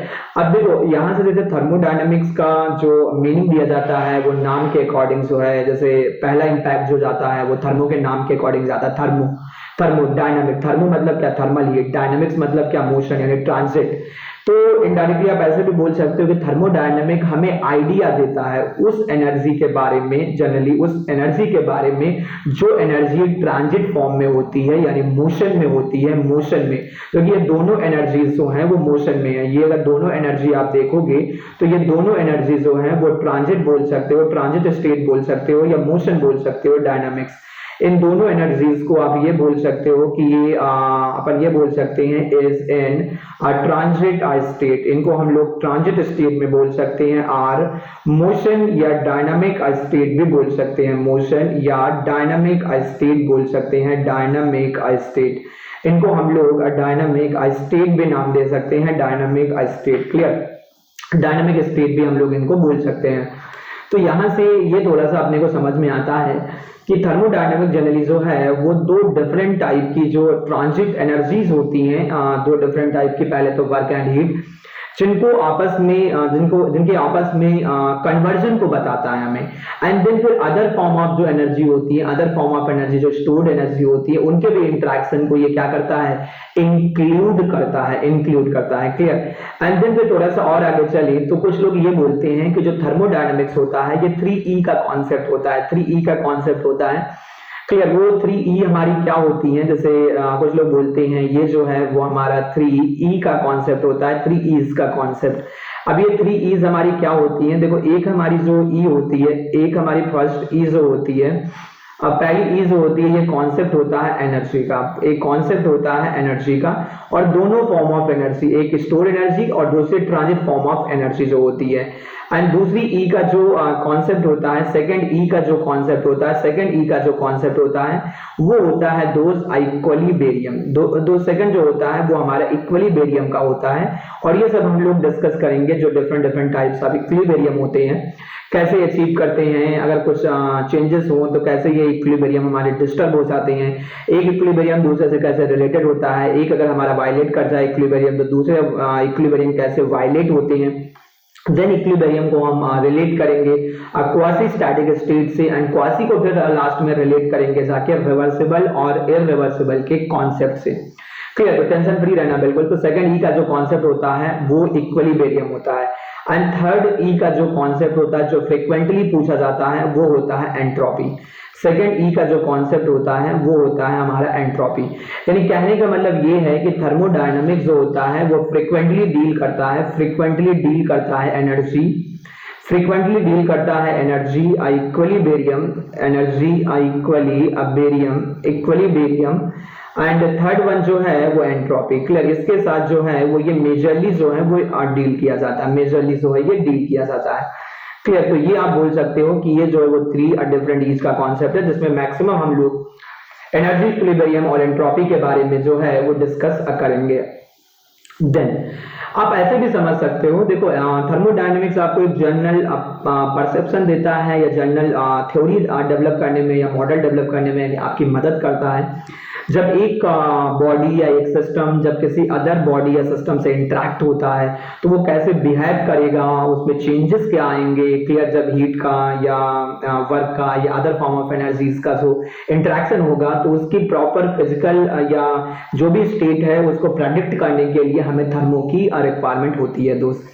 तो हम ये सब डेफिनेशन दे सकते हैं, 3-4 डेफिनेशन हम लोग यहाँ से बना सकते हैं कि थर्मोडायनेमिक्स साइंस की वो ब्रांच होती है जो 3 E's के कॉन्सेप्ट को रिलेट करती है, एंड या थर्मोडायनेमिक्स हमारी साइंस की वो ब्रांच होती है जो लो ग्रेड ऑफ एनर्जी को हाई ग्रेड ऑफ एनर्जी में कितनी एफिशिएंटली आप कन्वर्ट कर सकते हो उसका एक आइडिया आपको बताती है। या थर्मोडायनेमिक्स वो ब्रांच है या वो सब्जेक्ट है जो हमें एनर्जी और वर्क के इंट्रैक्शन को बताता है या डिफरेंट फॉर्म ऑफ एनर्जी को डिफरेंट सिस्टम्स में। या स्टेट के बीच में जो रिलेशन होता है या उसके जो फिजिकल कंडीशन आएगी आफ्टर इंटरेक्शन उस पे जो है वो हमें प्रॉपर गाइड करता है। क्लियर? तो ये सारी चीजें आप थर्मोडायनेमिक्स में बता सकते हो। क्लियर? मैं थोड़ा सा और हम लोग अगर आगे चलें 1 सेकेंड, तो थोड़ा सा अगर हम लोग और आगे चलें तो थर्मोडायनेमिक्स में ये बोला जाता है कि जैसे यहाँ पर डिफरेंट थर्मो के लॉज होते हैं जिसके बेसिस पे हम थर्मोडायनेमिक्स को स्टडी करते हैं। सारे लॉज में प्रॉपर तरीके से आपको बताऊंगा। क्लियर? एंड आराम से समझाएंगे। आज ही मोस्ट प्रोबेबली मैं सारे लॉज को थोड़ा सा उनका जो ब्रीफ इंट्रोडक्शन है वो मैं डिस्कस करूंगा। क्लियर? जो भी लॉज होते हैं, जीरोथ हो गया, फर्स्ट लॉ ऑफ थर्मोडायनेमिक्स हो गया, सेकंड लॉ हो गया एंड थर्ड लॉ हो गया। क्लियर? तो उनका फिजिकल एप्लीकेशन क्या होता है या फिजिकली वो बताना क्या चाहते हैं वो सारी चीजें हम लोग आज मोस्टली डिस्कस करेंगे। चलिए आगे चलते हैं। देखो थर्मोडायनेमिक स्टार्ट करने से पहले सबसे पहले तो अपने को ये आइडिया होना चाहिए कि थर्मोडायनेमिक सिस्टम होते क्या हैं। क्लियर? थर्मोडायनेमिक सिस्टम क्या होते हैं, ये थर्मोडायनेमिक सिस्टम को हम लोग डिफाइंड कैसे करते हैं या कैसे हम चूज करते हैं। क्लियर? तो थर्मोडायनेमिक सिस्टम की जो चॉइस होती है वो मैं सेपरेट लेक्चर में बताऊंगा। वो भी बहुत इंपॉर्टेंट कॉन्सेप्ट है, वो पर्सन टू पर्सन या ऑब्जर्वर टू ऑब्जर्वर चेंज होता रहता है। तो वो हम लोग देखेंगे क्योंकि वहां से गेट और यूएससी में बहुत सारा क्वेश्चन पूछा जाता है from the choice of the system से। Clear? Choice of the system से क्वेश्चन आपके पूछे जाते हैं। अभी के लिए जो है वो मैं आपको सिस्टम कैसे डिफाइंड होता है या क्या होता है वो मैं आपको बताता हूँ। आराम से सुनिएगा। देखिए थर्मोडायनेमिक सिस्टम मेरे अकॉर्डिंग अगर आप मुझसे पूछोगे तो मैं आपको सिंपल सा एक लाइन डेफिनेशन दूंगा कि thermodynamic system is our area of interest. हमारा एरिया ऑफ इंटरेस्ट जो है वो हमारे लिए सिस्टम है। System area of interest observer to observer बदलता रहता है। जैसे मैं हूं, मुझे इंटरेस्ट है सपोज मैकेनिकल ब्रांच में, तो मैकेनिकल ब्रांच जो है वो मेरे लिए मेरा सिस्टम हो जाएगा। मैकेनिकल ब्रांच में अभी मेरा इंटरेस्ट है थर्मल में, तो थर्मल जो है वो मेरा सिस्टम हो गया। थर्मल में भी जो सब्जेक्ट है उसमें थर्मोडायनेमिक्स जो है वो मेरा एरिया ऑफ इंटरेस्ट है, थर्मोडायनेमिक्स में पढ़ना चाहता हूँ, तो ये मेरा जो है मेरा सिस्टम हो गया। एंड थर्मोडायनेमिक्स में भी हम सिस्टम को पढ़ना चाहते हैं, तो सिस्टम अपना एरिया ऑफ इंटरेस्ट हो गया, यानी system is a system.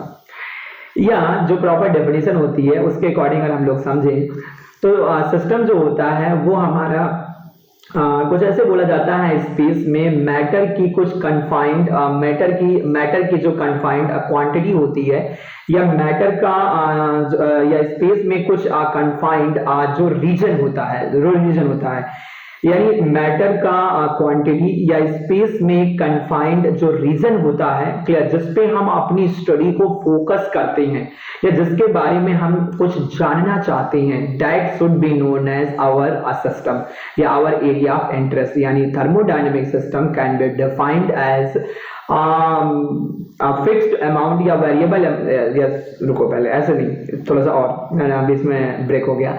Thermodynamic system can be defined as the amount of the matter are region in space on which we focus or concentrate our area of interest या our study, जिसपे हम अपनी study को या अपना area of interest जो है वो दिखाते हैं, वो मैटर का अमाउंट या रीजन जो है स्पेस में, वो हमारे लिए हमारा जो है उस इंस्टेंट पे जो है वो हमारा सिस्टम बन जाता है।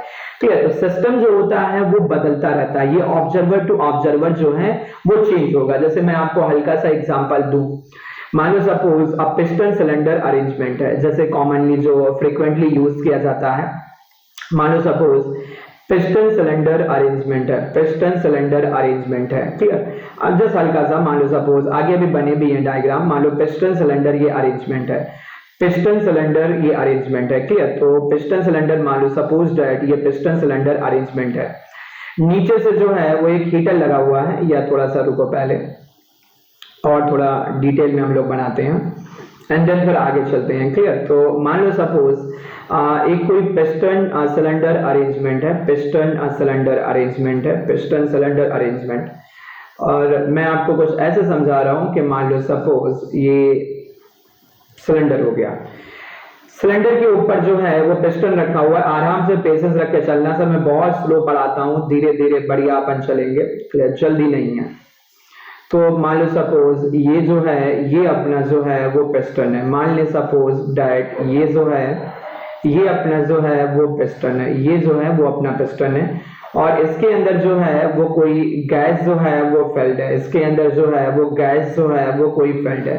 मान लो इसके अंदर आपने बोला सर कोई गैस हमारी है जो फिल्ड है, एंड इसमें सपोज एक रजिस्टर लगा हुआ है हीटिंग पर्पस के लिए, मान लो इलेक्ट्रिकल रजिस्टर लगा हुआ है, मान लो सपोज कोई जो है एक इलेक्ट्रिकल रजिस्टर लगा हुआ है, क्लियर। ये हमारा सपोज कोई एक इलेक्ट्रिकल रजिस्टर हो गया, और ये जो है ये सपोज हमारा बाहर जो है वो सिलेंडर है, क्लियर। सपोज दैट ये अपना सिलेंडर है और ये जो है ये सपोज अ पिस्टन है, क्लियर। मैं जस्ट सिंपल अभी आपको हल्का सा वो बता रहा हूँ, बाकी सब अपन प्रॉपर तरीके से देखेंगे।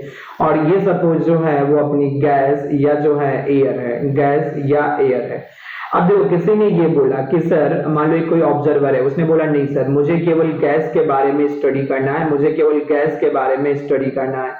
तो अगर केवल गैस ये लेके चलेगा तो मान लो सपोज कोई ऑब्जर्वर है, ऑब्जर्वर 1, मान लो ये ऑब्जर्वर 1 है, इसने केवल गैस पे फोकस किया है, वनली गैस। तो गैस होगी उस इंस्टेंट के लिए ऑब्जर्वर 1 के लिए जो है दोस्त वो सिस्टम बन जाएगी, वो ऑब्जर्वर का जो है इस ऑब्जर्वर 1 का जो सिस्टम है वो गैस है। किसी सेकंड ऑब्जर्वर ने बोला कि नहीं मैं तो जो है वो रजिस्टर को भी सिस्टम में लेके चलूंगा, तो मान लो सपोज कोई सेकंड ऑब्जर्वर है, सेकंड ऑब्जर्वर वो ये बोले, सेकंड ऑब्जर्वर जो है वो ये बोले नहीं मुझे जो है वो गैस प्लस का जो रजिस्टर है, गैस प्लस का जो है वो रजिस्टर जो है, ये दोनों मुझे मान के चलने हैं कि ये दोनों जो है वो मेरे जो है वो सिस्टम है, ये दोनों जो है वो मेरे सिस्टम में लाई करते हैं, तो ये दोनों जो है वो सिस्टम हो जाएंगे। एंड थर्ड वन, कोई मान लो सपोज कोई थर्ड ऑब्जर्वर आए और वो बोले नहीं मैं तो जो है वो पिस्टन को और सिलेंडर को और गैस को भी मान के चलूंगा कि ये जो है वो मेरा सिस्टम है। तो मान लो सपोज कोई थर्ड ऑब्जर्वर आए और ये बोले कि नहीं मेरा जो गैस है, गैस जो है प्लस का इलेक्ट्रिकल रेजिस्टर जो है इलेक्ट्रिकल रेजिस्टर एंड प्लस का जो है पिस्टन जो है वो पिस्टन जो है, ये सारे के सारे जो हैं वो अपने सिस्टम में आते हैं, ये सारे के सारे जो हैं वो आपके सिस्टम में आते हैं, ये जो है वो आपका जो है वो सिस्टम है। तो ये आपका सिस्टम हो जाएगा, यानी कि सिस्टम जो होता है वो ऑब्जर्वर की चॉइस पे डिपेंड करता है, और ये डिटेल में मैं आपको पढ़ाऊंगा भी, क्लियर, डिटेल में जो है वो आपको मैं पढ़ाऊंगा भी कैसे सिस्टम की जो कंडीशन है वो बदलती है, क्लियर है, ये ऑब्जर्वर के चॉइस टू चॉइस जो है कैसे हमारा चेंज होता है। अब देखो यहाँ से अगर हम लोग बात करें तो जो क्लोज सिस्टम है, जैसे हम लोग यहाँ से देखें तो पहले तो हम लोग ये समझ लेते हैं कि टाइप्स ऑफ सिस्टम हमारे होते क्या हैं। तो अगर हम लोग बात करें तो टाइप्स ऑफ सिस्टम में जो पहला हमारा होता है ये अपना क्लोज सिस्टम होता है, या जिसको हम कंट्रोल मास सिस्टम बोलते हैं, आगे मैं बता रहा हूँ। सेकेंड जो अपना सिस्टम होता है ये ओपन सिस्टम होता है, क्लियर, जिसको हम लोग कंट्रोल वॉल्यूम भी बोलते हैं, कंट्रोल वॉल्यूम। थर्ड टाइप का जो सिस्टम होता है, third type of system is isolated system होता है, third type of system is isolated system, third type of system is isolated system. तीसरा जो सिस्टम होता है वो आइसोलेटेड सिस्टम होता है। तो इनको हम कंप्लीटली समझेंगे कैसे होता है। अब देखो जैसे हम बात करें पहले सिस्टम की अगर हम लोग बात करें यानी कि क्लोज्ड सिस्टम की, तो आराम से समझते हुए चलना, मैं प्रॉपर तरीके से कराऊंगा दोस्त, एंड प्रॉपर फीलिंग आपको आनी चाहिए, क्लियर, जल्दबाजी मुझे नहीं है, बस आपको नहीं होनी चाहिए बस सीखने को लेके, क्लियर। तो अगर हम बात करें क्लोज्ड सिस्टम की, तो closed system is also known as control mass system. देखो इसके नाम में सब कुछ है, मास को हम लोग क्या कर रहे हैं, कंट्रोल कर रहे हैं। तो क्लोज सिस्टम में जैसे देखो किसी भी सिस्टम से इंटरेक्शन के दो वे होती हैं। अगर मैं बात करूं मोड ऑफ इंटरेक्शन की, मान लो ऐसे मैं बात करूं मोड ऑफ इंटरेक्शन, तो जो इंटरेक्शन होता है, इंटरेक्शन जो होता है या आपस में एक्सचेंज जो होता है वो दो चीजों को लेके होता है।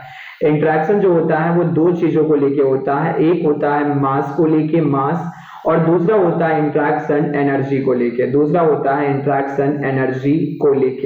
क्लियर, मास को लेके और एनर्जी को लेके। तो मास के साथ भी कुछ एनर्जी एसोसिएट होती है, वो मैं बाद में भी बताऊंगा, क्लियर। एनर्जी जो अभी यहाँ पर मैं एनर्जी जिसको बोल रहा हूँ उसको मैं हीट और वर्क बोल रहा हूँ, क्यू एंड डब्ल्यू बोल रहा हूँ यहाँ पर, और जो मास के साथ एनर्जी एसोसिएट होती है उसको भी मैं अभी बताऊंगा, क्लियर।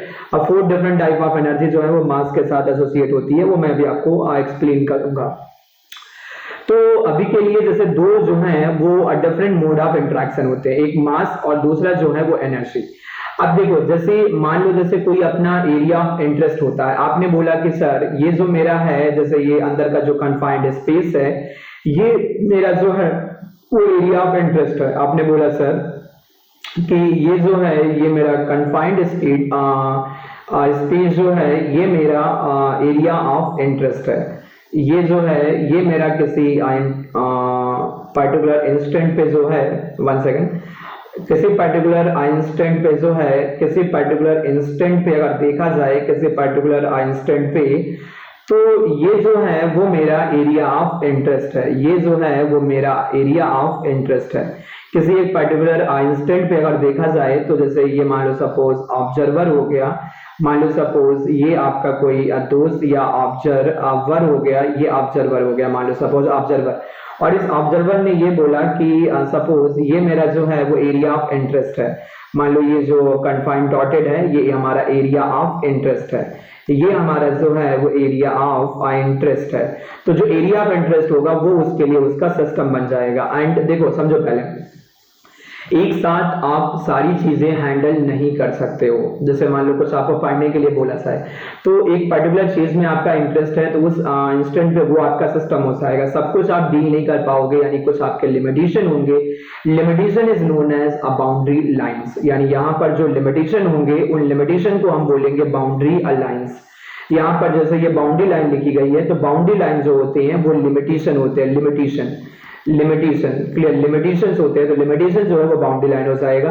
और अपनी लिमिटेशन के जो बाहर होता है वो अपनी सराउंडिंग कंडीशंस होती है।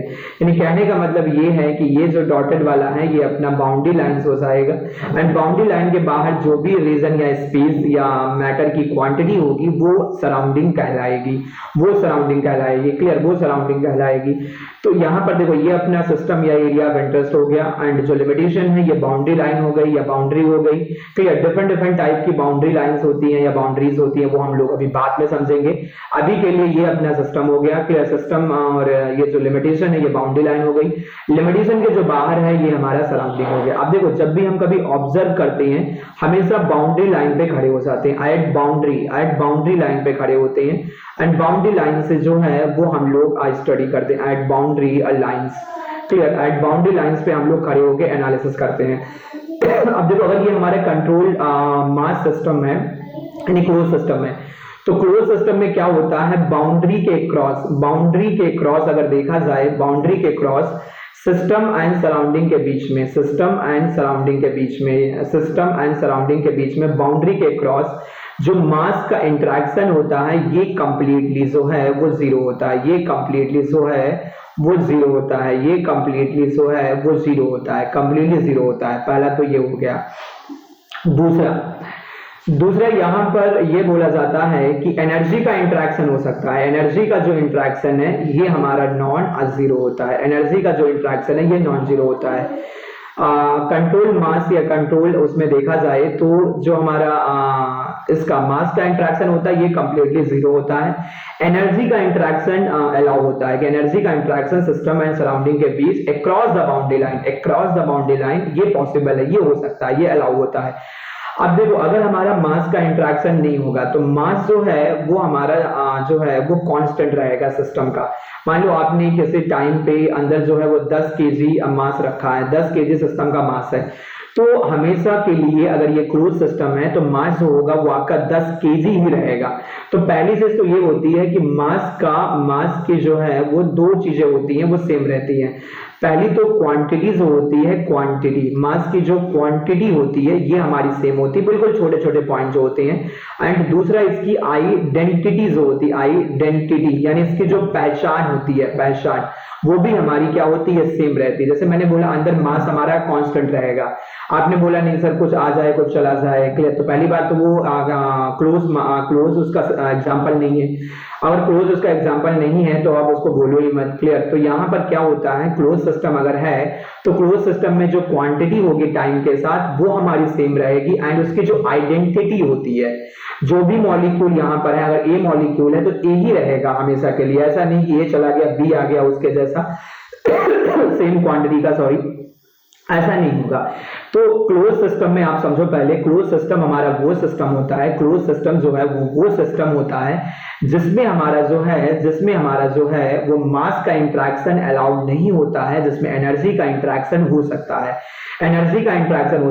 क्लियर। एंड जिसमें मास की आइडेंटिटी एंड क्वांटिटी दोनों हमारी जो है वो टाइम के साथ या जैसे इंटरेक्शन होता है वो हमारे इंटरेक्शन के साथ जो है वो सेम रहती है, वो बदलती नहीं है दोस्त। बिल्कुल छोटे छोटे पॉइंट हैं, प्रॉपर तरीके से मैं आपको लेके चलूंगा।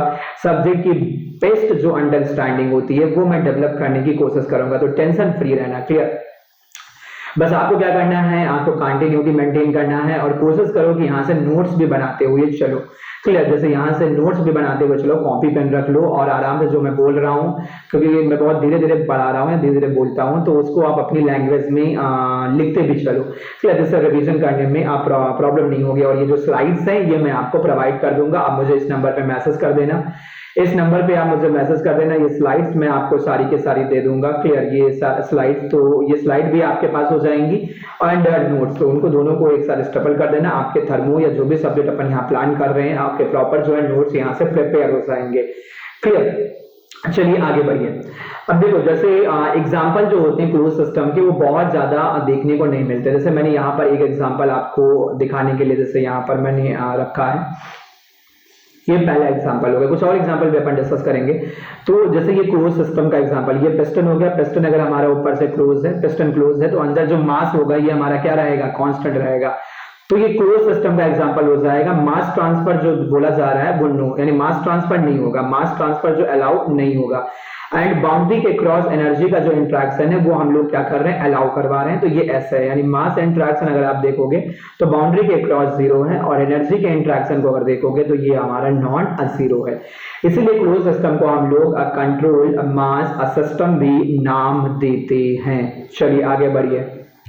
नेक्स्ट ये एक एग्जांपल है, जैसे आईसी इंजन में बोला जाता है। आईसी इंजन में क्या है, क्लोज सिस्टम के बारे में अगर हम लोग समझें तो आईसी इंजन में क्या है कि अगर हमारी दोनों वाल्व क्लोज हो, जैसे मान लो inlet port and exit port, अगर दोनों वाल्व को हम क्लोज करते हैं, यानी इनलेट वाल्व जो है ये भी क्लोज हो और एग्जिट वाल्व जो है ये भी हमारी क्लोज हो, तो ये जो एग्जांपल है, जैसे सिस्टम मान लें कंबशन चैम्बर के अंदर जो गैसियस है, तो ये जो एग्जांपल हमारा होगा सिस्टम, ये हमारा कुछ हद तक हम बोल सकते हैं कि ये जो है ये क्लोज सिस्टम का एग्जांपल होगा। कुछ हद तक हम बोल सकते हैं कि ये अपना जो है वो क्लोज सिस्टम का एग्जांपल होगा। क्लोज सिस्टम जैसे आपका प्रेशर कुकर है, प्रेशर कुकर में अगर वाल्व हमारी बंद है, वाल्व बंद है और एयर का लीकेज जो हो रहा है या वेपर का वो उतना ज्यादा सिग्निफिकेंट नहीं है, या उसको हम नेग्लेक्ट कर दें, तो उस कंडीशन में प्रेशर कुकर भी जो होगा वो हमारा क्लोज सिस्टम का एग्जांपल हो जाएगा। क्लियर, उसमें थर्मल एनर्जी तो हम सप्लाई कर रहे हैं लेकिन उससे मास का इंटरेक्शन हमारा कंप्लीटली क्या है, जीरो है। तो ये कुछ एग्जांपल हैं जो हमारे क्लोज सिस्टम के एग्जांपल्स होते हैं। क्लियर, और भी कुछ एग्जांपल हैं जो अपन आगे बताते हुए चलेंगे। तो यहाँ से क्लोज सिस्टम का जो है वो आपको समझ में आ जाएगा थोड़ा सा जो अंडरस्टैंडिंग है।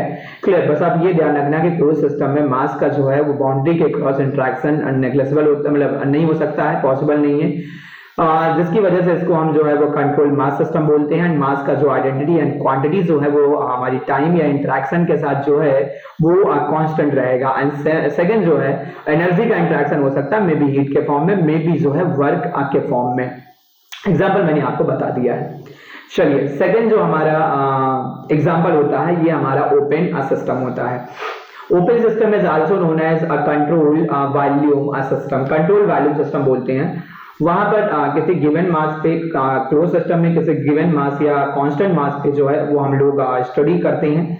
एंड ओपन सिस्टम में हम जो है वो वॉल्यूम के क्रॉस जो है वो स्टडी करते हैं। वॉल्यूम के क्रॉस जो है वो हम लोग स्टडी करते हैं।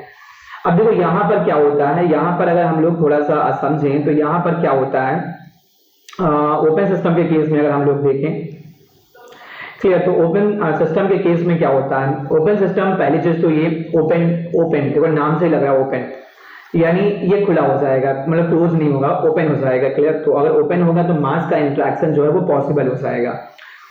तो इसमें इसको हम क्या बोलेंगे, देखो इसमें हम अपनी स्टडी को वैल्यूमेट्रिक बेसिस पे रखते हैं, वॉल्यूम पे फोकस करते हैं, वॉल्यूम पे फोकस करते हैं। इसमें मैटर की क्वांटिटी पे हम लोग फोकस करते हैं, मैटर की क्वांटिटी पे, और इसमें जो है वो वॉल्यूम यानी साइज पे या स्पेस पे हम बोल सकते हैं, स्पेस पे जो है वो फोकस करते हैं। तो जैसे क्या होता है, जैसे मान लो ये अपना ओपन सिस्टम है, ओपन सिस्टम है, या मान लो सपोज इसको हम लोग बोलते हैं कि ये अपना जो है वो कंट्रोल वॉल्यूम यानी कि जो है वो आपका सीवी है। अब देखो यहां से जो है ये ओपन है, मान लो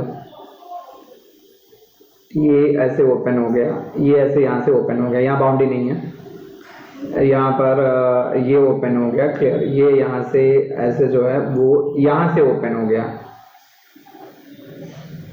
ये यहाँ से ओपन हो गया, ये यहाँ से ओपन है। क्लियर, और ये जो है ये अपना इनलेट सेक्शन है, मान लो ये इनलेट सेक्शन है, आई हो गया, और ये एग्जिट सेक्शन है, ई हो गया।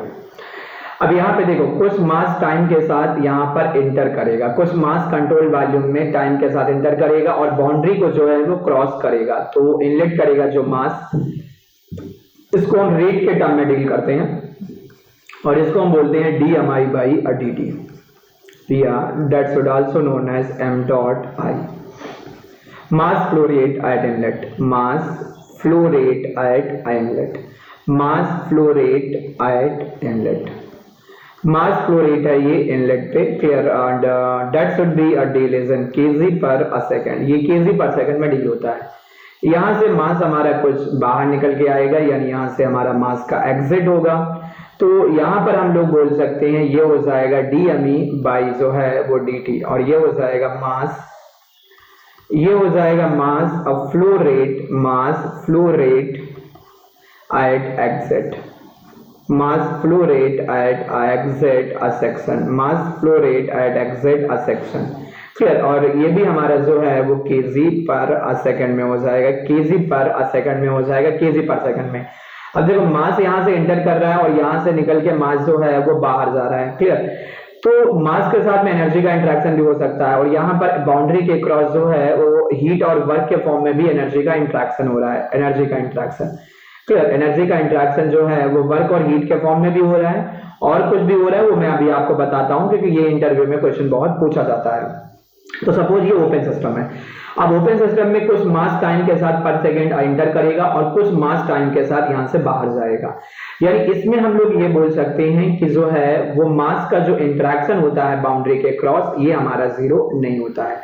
सेकेंड, एनर्जी का जो इंटरेक्शन है ये भी हमारा बाउंड्री के क्रॉस जीरो नहीं होता है, यानी मास का भी इंटरेक्शन होता है, और साइमल्टेनियसली जो है वो एनर्जी का भी इंटरेक्शन पॉसिबल होता है। तो डिफरेंट टाइप के आप डिवाइसेस यहाँ से बना सकते हो, जैसे ये एक डिवाइस बना हुआ है इंसुलेशन, एंड कुछ एंटर कर रहा है, कुछ बाहर जा रहा है, तो यहाँ से भी आप यहाँ से ये बना सकते हो, क्लियर। तो ये हमारा जो है ये एक एग्जाम्पल आ जाएगा। नेक्स्ट, अब देखो बोला क्या जाता है, पहले एक छोटा सा बहुत इंपॉर्टेंट जो है वो एक क्वेश्चन पूछा जाता है। क्या क्वेश्चन पूछा जाता है कि मान लो सपोज एक कंट्रोल वॉल्यूम है, मान लो सपोज एक कंट्रोल वॉल्यूम है CV, मान लो सपोज ऐसे अगर हम लोग बनाएं कि सपोज दैट एक कोई कंट्रोल वॉल्यूम है, कंट्रोल वॉल्यूम, जैसे ऐसे कुछ कंट्रोल वॉल्यूम है ये, क्लियर। और इस कंट्रोल वॉल्यूम में अगर देखा जाए तो सपोज ये अपना जो है वो इनलेट सेक्शन है, और ये जो है वो एग्जिट सेक्शन है। मान लो ये इनलेट हो गया 1 हो गया, ये इनलेट हो गया 1 हो गया, और ये एग्जिट हो गया मान लो सपोज 2।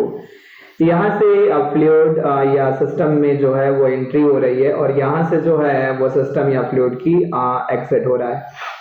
यहाँ पर आपने बोला जो मास एंटर कर रहा है वो m.I है इनलेट पे, और यहाँ से जो बाहर आ रहा है वो सपोज m.exit है।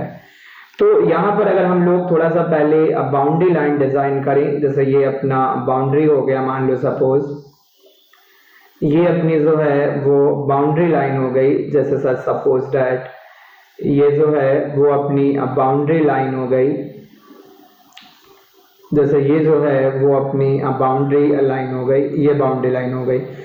तो ये जो है ये अपना पहले तो सिस्टम हो गया, इसको अपने अंदर जो है वो सिस्टम बोला, एंड सिस्टम जो है ये ओपन सिस्टम है, सिस्टम जो है ये अपना ओपन सिस्टम है, सिस्टम जो है ये ओपन सिस्टम है, या इसको हम लोग ये बोल सकते हैं, या ये जो है ये अपना कंट्रोल वॉल्यूम है, और ये जो है ये जो अपन ने बना रखा है ये सपोज बाउंड्री लाइन है, सपोज दैट ये जो है ये बाउंड्री लाइन है।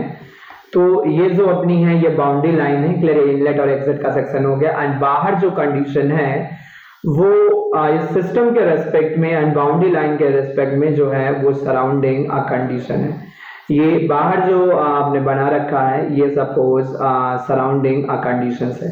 अब देखो यहाँ पर होगा क्या, जैसे यहाँ पर अगर आप थोड़ा सा और समझोगे और विजुलाइज करोगे तो यहाँ पर कुछ एंटर कर रहा है, कुछ यहाँ से बाहर जा रहा है, ठीक है, मास। लेकिन ये बोला गया कि सपोज एनर्जी का interaction in terms of heat जो है, यानी इन टर्म्स ऑफ हीट जो है क्यू का जो ट्रांसफर है पर सेकेंड वो 0 है, और वर्क का जो ट्रांसफर है ये भी हमारा 0 है। एक क्वेश्चन पूछा जाता है हमेशा इंटरव्यू में, एक क्वेश्चन पूछा जाता है हमेशा इंटरव्यू में, देखो यहाँ पर क्या एनर्जी का इंटरेक्शन हो रहा है, देखो एनर्जी जो Q और W के फॉर्म में होती है ये 0 है, ये इंटरेक्शन 0 है। तो क्या यहाँ पर पूछा जाता है एनर्जी इंटरेक्शन जो है, एनर्जी इंटरेक्शन जो है, एनर्जी इंटरेक्शन जो है, एनर्जी का जो इंटरेक्शन है सिस्टम एंड सराउंडिंग के बीच में, ये क्या हो रहा है कि नहीं हो रहा है। वर्क और हीट 0 है, वर्क और हीट 0 है, क्वेश्चन पर समझो, वर्क और हीट का जो इंटरेक्शन है वो 0 है। तो क्या जो है वो एनर्जी का इंटरेक्शन हो रहा है सिस्टम एंड सराउंडिंग के बीच में, वर्क और हीट के फॉर्म में कुछ नहीं हो रहा है, वर्क और हीट के फॉर्म में नहीं हो रहा है, तो क्या अदर किसी फॉर्म में हो रहा है, और हो रहा है तो कौन से फॉर्म में हो रहा है, नहीं हो रहा है तो फिर क्यों नहीं हो रहा है? कंक्लूजन देखो दोस्त, हमेशा याद रखो, अगर मास हमारा कहीं पर इन एंड आउट कर रहा है तो मास के साथ में हमेशा 4 डिफरेंट टाइप ऑफ एनर्जी जो होती है वो एसोसिएट होती हैं। एक होती है थर्मल एनर्जी टेम्परेचर के करेस्पॉन्डिंग, एक होती है थर्मल एनर्जी, थर्मल एनर्जी होती है मास के साथ टेम्परेचर के करेस्पॉन्डिंग, जिसको हम लोग इंटरनल एनर्जी नाम देंगे। दूसरी जो होती है मोशन के करेस्पॉन्डिंग काइनेटिक एनर्जी होती है मास के साथ। तीसरी एनर्जी जो होती है वो पोटेंशियल एनर्जी होती है, potential energy corresponding to the elevation. And fourth one जो एनर्जी होती है वो होती है प्रेशर एनर्जी। फोर्थ एनर्जी जो होती है वो प्रेशर एनर्जी होती है, फोर्थ एनर्जी जो होती है वो प्रेशर एनर्जी होती है। क्लियर? 1 2 3 एंड 4 ये 4 हमारे वो हो गए। क्लियर? ये 4 हमारे वो हो गए।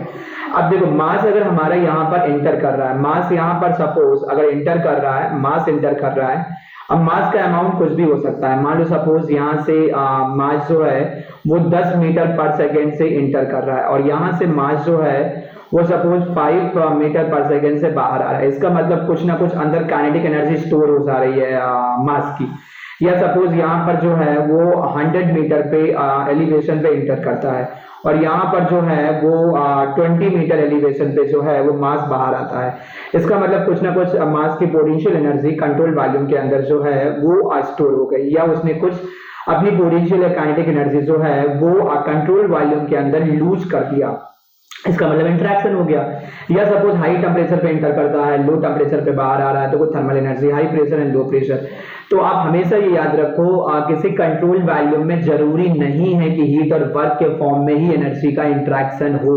एनर्जी का इंटरेक्शन जो है वो मास की वजह से, एनर्जी का इंटरेक्शन जो है वो मास की वजह से 4 डिफरेंट फॉर्म ऑफ एनर्जी में भी इंटरेक्शन हो सकता है, and that should be thermal, kinetic, potential and pressure energy. ये one of the best point है जो इंटरव्यू में बहुत बार पूछा जाता है कि सिस्टम एंड सराउंडिंग के बीच में हीट और वर्क का इंटरेक्शन जो है वो 0 है, और मास का इंटरेक्शन हो रहा है, ओपन सिस्टम है, तो क्या किसी तरह की एनर्जी का इंटरेक्शन हो रहा है? बिल्कुल हो रहा है, ऑब्वियस सी बात है हो रहा है। क्लियर? 100% हम बोलेंगे, और वो किसके फॉर्म में होगा? थर्मल एनर्जी यानी इंटरनल के फॉर्म में होगा। मोशन के करेस्पॉन्डिंग काइनेटिक, एंड एलिवेशन के करेस्पॉन्डिंग पोटेंशियल, एंड प्रेशर के करेस्पॉन्डिंग जो है वो प्रेशर एनर्जी के फॉर्म में होगा। क्लियर? ये याद रखना। क्लियर? छोटी सी इंफॉर्मेशन है regarding the control volume. Clear? चलो अब देखो 2 डिफरेंट हमारे जो है वो सिस्टम हो गए। एक हमारा क्लोज सिस्टम हो गया, दूसरा अपना जो है वो ओपन सिस्टम हो गया। Clear? And third type of system जो होता है वो अपना आइसोलेटेड सिस्टम होता है। आइसोलेट कर दे, हम पूरी चीजें आइसोलेट कर दे। आइसोलेट का मतलब ये है कि जैसे मान लो सिस्टम एंड सराउंडिंग के बीच में किसी भी चीज को लेके बात ही ना हो, मास को लेके भी बात ना हो, एनर्जी को लेके भी बात ना हो, तो उस कंडीशन में जो है वो हमारा सिस्टम जो होगा वो आइसोलेट कर जाएगा, आइसोलेट हो जाएगा। जैसे मान लो ये हम लोग देखें, ये जो देखें कप ऑफ कॉफी जो है ये खुली रखी हुई है। क्लियर? ये खुली रखी हुई है, तो यहाँ पर मास का इंटरेक्शन 0 नहीं है, मास यहाँ से कॉफी से बाहर इवापोरेट होके जा रहा है। दूसरा, यहाँ पर एनर्जी का इंटरेक्शन देखा जाए तो ये भी हमारा जो है वो 0 नहीं है, ये भी हमारा 0 नहीं है। तो ये जो है ये एक एग्जाम्पल है ओपन सिस्टम का। ये अगर आप देखोगे तो ये एक एग्जाम्पल है ओपन सिस्टम का, ओपन सिस्टम का एग्जाम्पल है। तो यहाँ पर अगर हम लोग देखें इस वाले एग्जाम्पल में बी में अगर देखें तो यहाँ पर क्या हुआ, ऊपर से हमने इसको कवर अप कर दिया। तो अब जो वेपर है या जो कॉफी में जो वेपर का अमाउंट है वो हमारा स्केप नहीं करेगा, वो स्केप नहीं करेगा, वो अंदर ही कंडेंस होगा या अंदर ही रिमेन्स रहेगा, बना रहेगा। तो यहाँ पर अगर आप देखोगे अब इस केस में क्या होगा, जो मास का इंटरेक्शन होगा वो कंप्लीटली 0 होगा। सेकेंड, जो हमारे हीट का इंटरेक्शन होगा ये 0 नहीं होगा, कुछ ना कुछ हीट जो है बाहर यहाँ से डिसिपेट होगी। जैसे ये हॉट है तो यहाँ से हीट भी जा रही है, और ऊपर की तरफ जो है वो मास का भी इंटरेक्शन हो रहा है। अब इसमें देखो मास का इंटरेक्शन जो है इसमें 0 हो गया, लेकिन हीट बाहर निकल के आएगी हीट, तो क्यों जो है ये हमारा नॉन 0 होगा। तो ये जो एग्जांपल होगा ये हमारा क्लोज्ड सिस्टम का हो जाएगा। ये जो एग्जांपल बनेगा दोस्त ये अपना क्लोज्ड सिस्टम का एग्जांपल हो जाएगा, क्लोज्ड सिस्टम का। एंड देन ये जो एग्जांपल है that should be third one c. ये हमारा एक थर्मोफ्लास्क हो गया, मान लो ये फ्लास्क है, थर्मोफ्लास्क। ठीक है, तो थर्मोफ्लास्क में क्या होती है, कोटिंग होती है इंसुलेटिंग मटेरियल की, फाइबर और ये सब मल्टी लेयर कोटिंग होती है, जैसे इसमें मल्टी लेयर कोटिंग होती है, जिसकी वजह से हम लोग क्या करते हैं, अंदर जो सिस्टम हमारा होता है उसको हम कंट्रोल कर लेते हैं। तो अब यहाँ पर देखोगे, इस थर्मोफ्लास्क में देखोगे तो मास का इंट्रैक्शन भी जो है वो भी जीरो होगा और हीट इंट्रैक्शन भी जो है वो भी जीरो होगा, लेकिन ये हीट इंट्रैक्शन जो है वो लिमिटेड पीरियड ऑफ टाइम के लिए होगा, लिमिटेड पीरियड ऑफ टाइम, ऐसा नहीं है पीरियड ऑफ टाइम के लिए होगा, ऐसा नहीं है आज रखे हो और 10 दिन बाद बोलो कि हमारा दूध या कॉफी या चाय जो उसी टेम्परेचर पर रहेगा, तो ऐसा नहीं होता है, कुछ ना कुछ हीट लीक होती है, बट ऑलमोस्ट हम मान के चलते हैं कि ये जो है हीट जो ट्रांसफर होगा वो ऑलमोस्ट जीरो होगा। तो यहाँ पर अगर आप देखोगे तो इस केस में जो है इस केस में अगर आप देखोगे तो आपका जो मास का इंट्रैक्शन है वो भी कंप्लीटली जीरो होगा और एनर्जी का इंट्रैक्शन जो है ये भी हमारा कंप्लीटली जीरो होगा। और ऐसा होता है तो इसको हम बोलते हैं सिस्टम जो है वो आइसोलेट कर गया, आइसोलेटेड सिस्टम हो जाता है और इसकी एनर्जी एंट्रोपी जो है सब फिक्स हो जाती है, वो सब मैं बाद में भी बताता हूँ। डेड स्टेट में चला जाता है, डेड स्टेट में आ गया, सॉरी कोई इंट्रैक्शन नहीं होगा तो डेड स्टेट में चला जाएगा आइसोलेटेड कंडीशंस में। तो ये हमारी जो है वो मेजर कंडीशंस हो जाती हैं, ये ओपन सिस्टम के लिए मेजर कंडीशंस हो जाएंगी, ये हमारी क्लोज सिस्टम के लिए मेजर कंडीशंस हो जाएंगी, ये क्लोज सिस्टम के लिए मेजर कंडीशंस, और ये जो है ये हमारी आइसोलेटेड सिस्टम के लिए मेजर कंडीशंस हो जाएंगी। अच्छा, आइसोलेटेड सिस्टम का जो परफेक्ट एग्जांपल होता है, आइसोलेटेड सिस्टम का जो परफेक्ट एग्जांपल होता है आइसोलेटेड सिस्टम का, तो जैसे हम लोग ऐसे बोले कि सिस्टम प्लस का सराउंडिंग, बाउंड्री बहुत नैरो होती है, बाउंड्री लाइन प्लस का सराउंडिंग, सिस्टम प्लस का सराउंडिंग, ये दोनों मिलके जो है वो यूनिवर्स क्रिएट करते हैं, ये दोनों मिलके जो है वो यूनिवर्स क्रिएट करते हैं, यूनिवर्स। तो सिस्टम और सराउंडिंग यूनिवर्स बन गया। अब यूनिवर्स के बाहर कोई कुछ नहीं होता है, यूनिवर्स की कोई बाउंड्री लाइन भी नहीं होती है, तो universe is a perfect example of isolated system. Universe जो है, अगर आइसोलेटेड सिस्टम का हम परफेक्ट एग्जांपल की बात करें तो आइसोलेटेड सिस्टम का जो परफेक्ट एग्जांपल होता है वो हमारा यूनिवर्स होता है। क्लियर, यूनिवर्स जो होता है ये हमारा परफेक्ट एग्जांपल होता है आइसोलेटेड सिस्टम का। चलिए अब देखो, यहाँ पर मैंने आपको सिस्टम के बारे में जो बेसिक इंफॉर्मेशन थी वो मैंने आपको यहाँ पर बता दिया कि सिस्टम में कैसे होता है, सिस्टम हमारे कौन कौन से होते हैं, क्लोज सिस्टम कैसे होता है, ओपन सिस्टम कैसे होता है, आइसोलेटेड सिस्टम क्या होता है, किसमें क्या क्या चेंजेस होंगे, और छोटे छोटे जो छोटे पॉइंट्स है वो मैंने इस लिमिटेड पीरियड ऑफ टाइम में वो मैंने आपको बता दिया। क्लियर, और फिर डिटेल में अगर आपको आगे मैं बताता हुआ चलूंगा, क्लियर, जब अपन स्टडी करेंगे क्लोज सिस्टम के बारे में एंड ओपन सिस्टम के बारे में, यानी स्टडी फ्लो एनालिसिस इक्वेशन जो एसएफई होती है, तो वहां पर भी हम लोग डिटेल में डिस्कस करेंगे। चलिए अब यहाँ से अगर हम लोग आगे चलें तो अब देखो यहाँ पर एक छोटा सा पॉइंट जो है वो टाइप्स ऑफ बाउंड्री लाइंस होती हैं। जो बाउंड्री लाइन हम डिजाइन करते हैं वो बाउंड्री लाइन हमारी कैसी होती है, क्लियर, तो उसके बारे में थोड़ा सा हम लोग अभी डिस्कस कर लेते हैं एंड देन फिर हम लोग आगे चलते हैं। तो यहाँ पर होता है टाइप्स ऑफ बाउंड्री लाइंस या टाइप्स ऑफ बाउंड्रीज जो हमारी होती है वो कैसी होती है। तो मैं पहले आपको बता देता हूँ, जो बाउंड्रीज होती हैं वो दो डिफरेंट तरीके की पहले बाउंड्री होती हैं, दो डिफरेंट तरीके की बाउंड्री होती हैं, दो डिफरेंट तरीके की। फिर पहले तो दो डिफरेंट तरीके की बाउंड्री होती हैं, एक जो है वो अपनी रियल बाउंड्री होती है, एक जो होती है वो रियल बाउंड्री लाइंस होती हैं, रियल बाउंड्री लाइन, एक जो होती है वो रियल बाउंड्री लाइन होती है, रियल बाउंड्री लाइन। क्लियर, और दूसरी जो होती है वो इमेजिनरी बाउंड्री लाइन होती है, imaginary. Clear, imaginary boundary lines होती है, इमेजिनरी बाउंड्री लाइंस। क्लियर, अच्छा, ये बाउंड्री लाइन जो है वो ऑब्जर्वर की चॉइस पे भी डिपेंड करता है, जैसे मैंने बोला सिस्टम की चॉइस पे बाउंड्री लाइन की चॉइस डिपेंडेंट होगी। ऑब्जर्वर टू ऑब्जर्वर जो है वो सिस्टम की चॉइस अगर बदलेगी तो जो बाउंड्री लाइन की जो कंडीशंस है वो भी हमारी बदल जाएंगी। क्लियर, एंड देन इसमें भी दो डिफरेंट तरीके की होती हैं, ये रियल एंड इमेजिनरी में भी दो डिफरेंट तरीके की बाउंड्री लाइंस अपनी होती हैं, दो डिफरेंट तरीके की बाउंड्री लाइन देखने को मिलती हैं। One second, choose some different colour, blue लेते हैं, ब्लू कलर। इसमें भी दो डिफरेंट तरीके की बाउंड्री लाइंस होती हैं, दो डिफरेंट तरीके की बाउंड्री लाइंस होती हैं। रियल और इमेजिनरी में भी दो डिफरेंट तरीके की बाउंड्री लाइंस होती है दोस्त। एक आपकी होती है मूविंग बाउंड्री लाइन और दूसरी होती है फिक्स्ड बाउंड्री लाइंस। एक जो होती है वो अपनी फिक्स्ड बाउंड्री लाइंस होती है, फिक्स्ड बाउंड्री लाइन होती है। एक होती है fixed boundary line, fixed boundary line होती है, और दूसरी होती है moving boundary line, moving boundary line.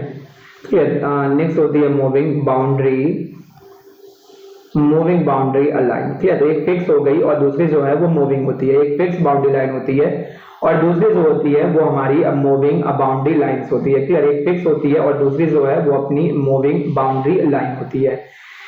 Clear. तो यहाँ से अगर हम लोग थोड़ा सा और आगे चलें और थोड़ा सा अगर हम लोग यहाँ से समझें, तो यहाँ से ये बोला गया दो डिफरेंट टाइप की जो ये बाउंड्री लाइन होती हैं, तो डिफरेंट टाइप की बाउंड्री लाइन। तो जैसे हम लोग यहाँ से थोड़ा सा पहले बनाए, तो आराम से पेसेस रखना। जैसे अभी हमने पिस्टन सिलेंडर अरेंजमेंट बनाया था, पिस्टन सिलेंडर अरेंजमेंट जो बनाया था, पिस्टन सिलेंडर अरेंजमेंट जो अभी अभी बनाया था हम लोगों ने।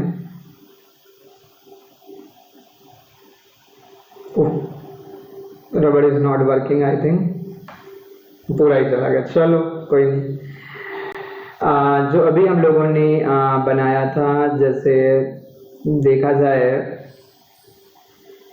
तो जो अभी हम लोगों ने यहाँ डिज़ाइन किया था, बस रहने दो। क्लियर। तो ये अपना जो है वो सिस्टम होता था, जैसे ये अपना जो था पिस्टन सिलेंडर अरेंजमेंट था, पिस्टन सिलेंडर अरेंजमेंट। क्लियर। तो जैसे ये अपना पिस्टन सिलेंडर अरेंजमेंट था, ये अपना सिलेंडर हो गया एंड सपोज दैट ये पिस्टन है, सपोज दैट ये जो है ये अपना पिस्टन है, सपोज दैट ये जो है ये अपना पिस्टन है, ये पिस्टन है। क्लियर। ये पिस्टन है अपना, ये पिस्टन हो गया अपना, जैसे पिस्टन हो गया।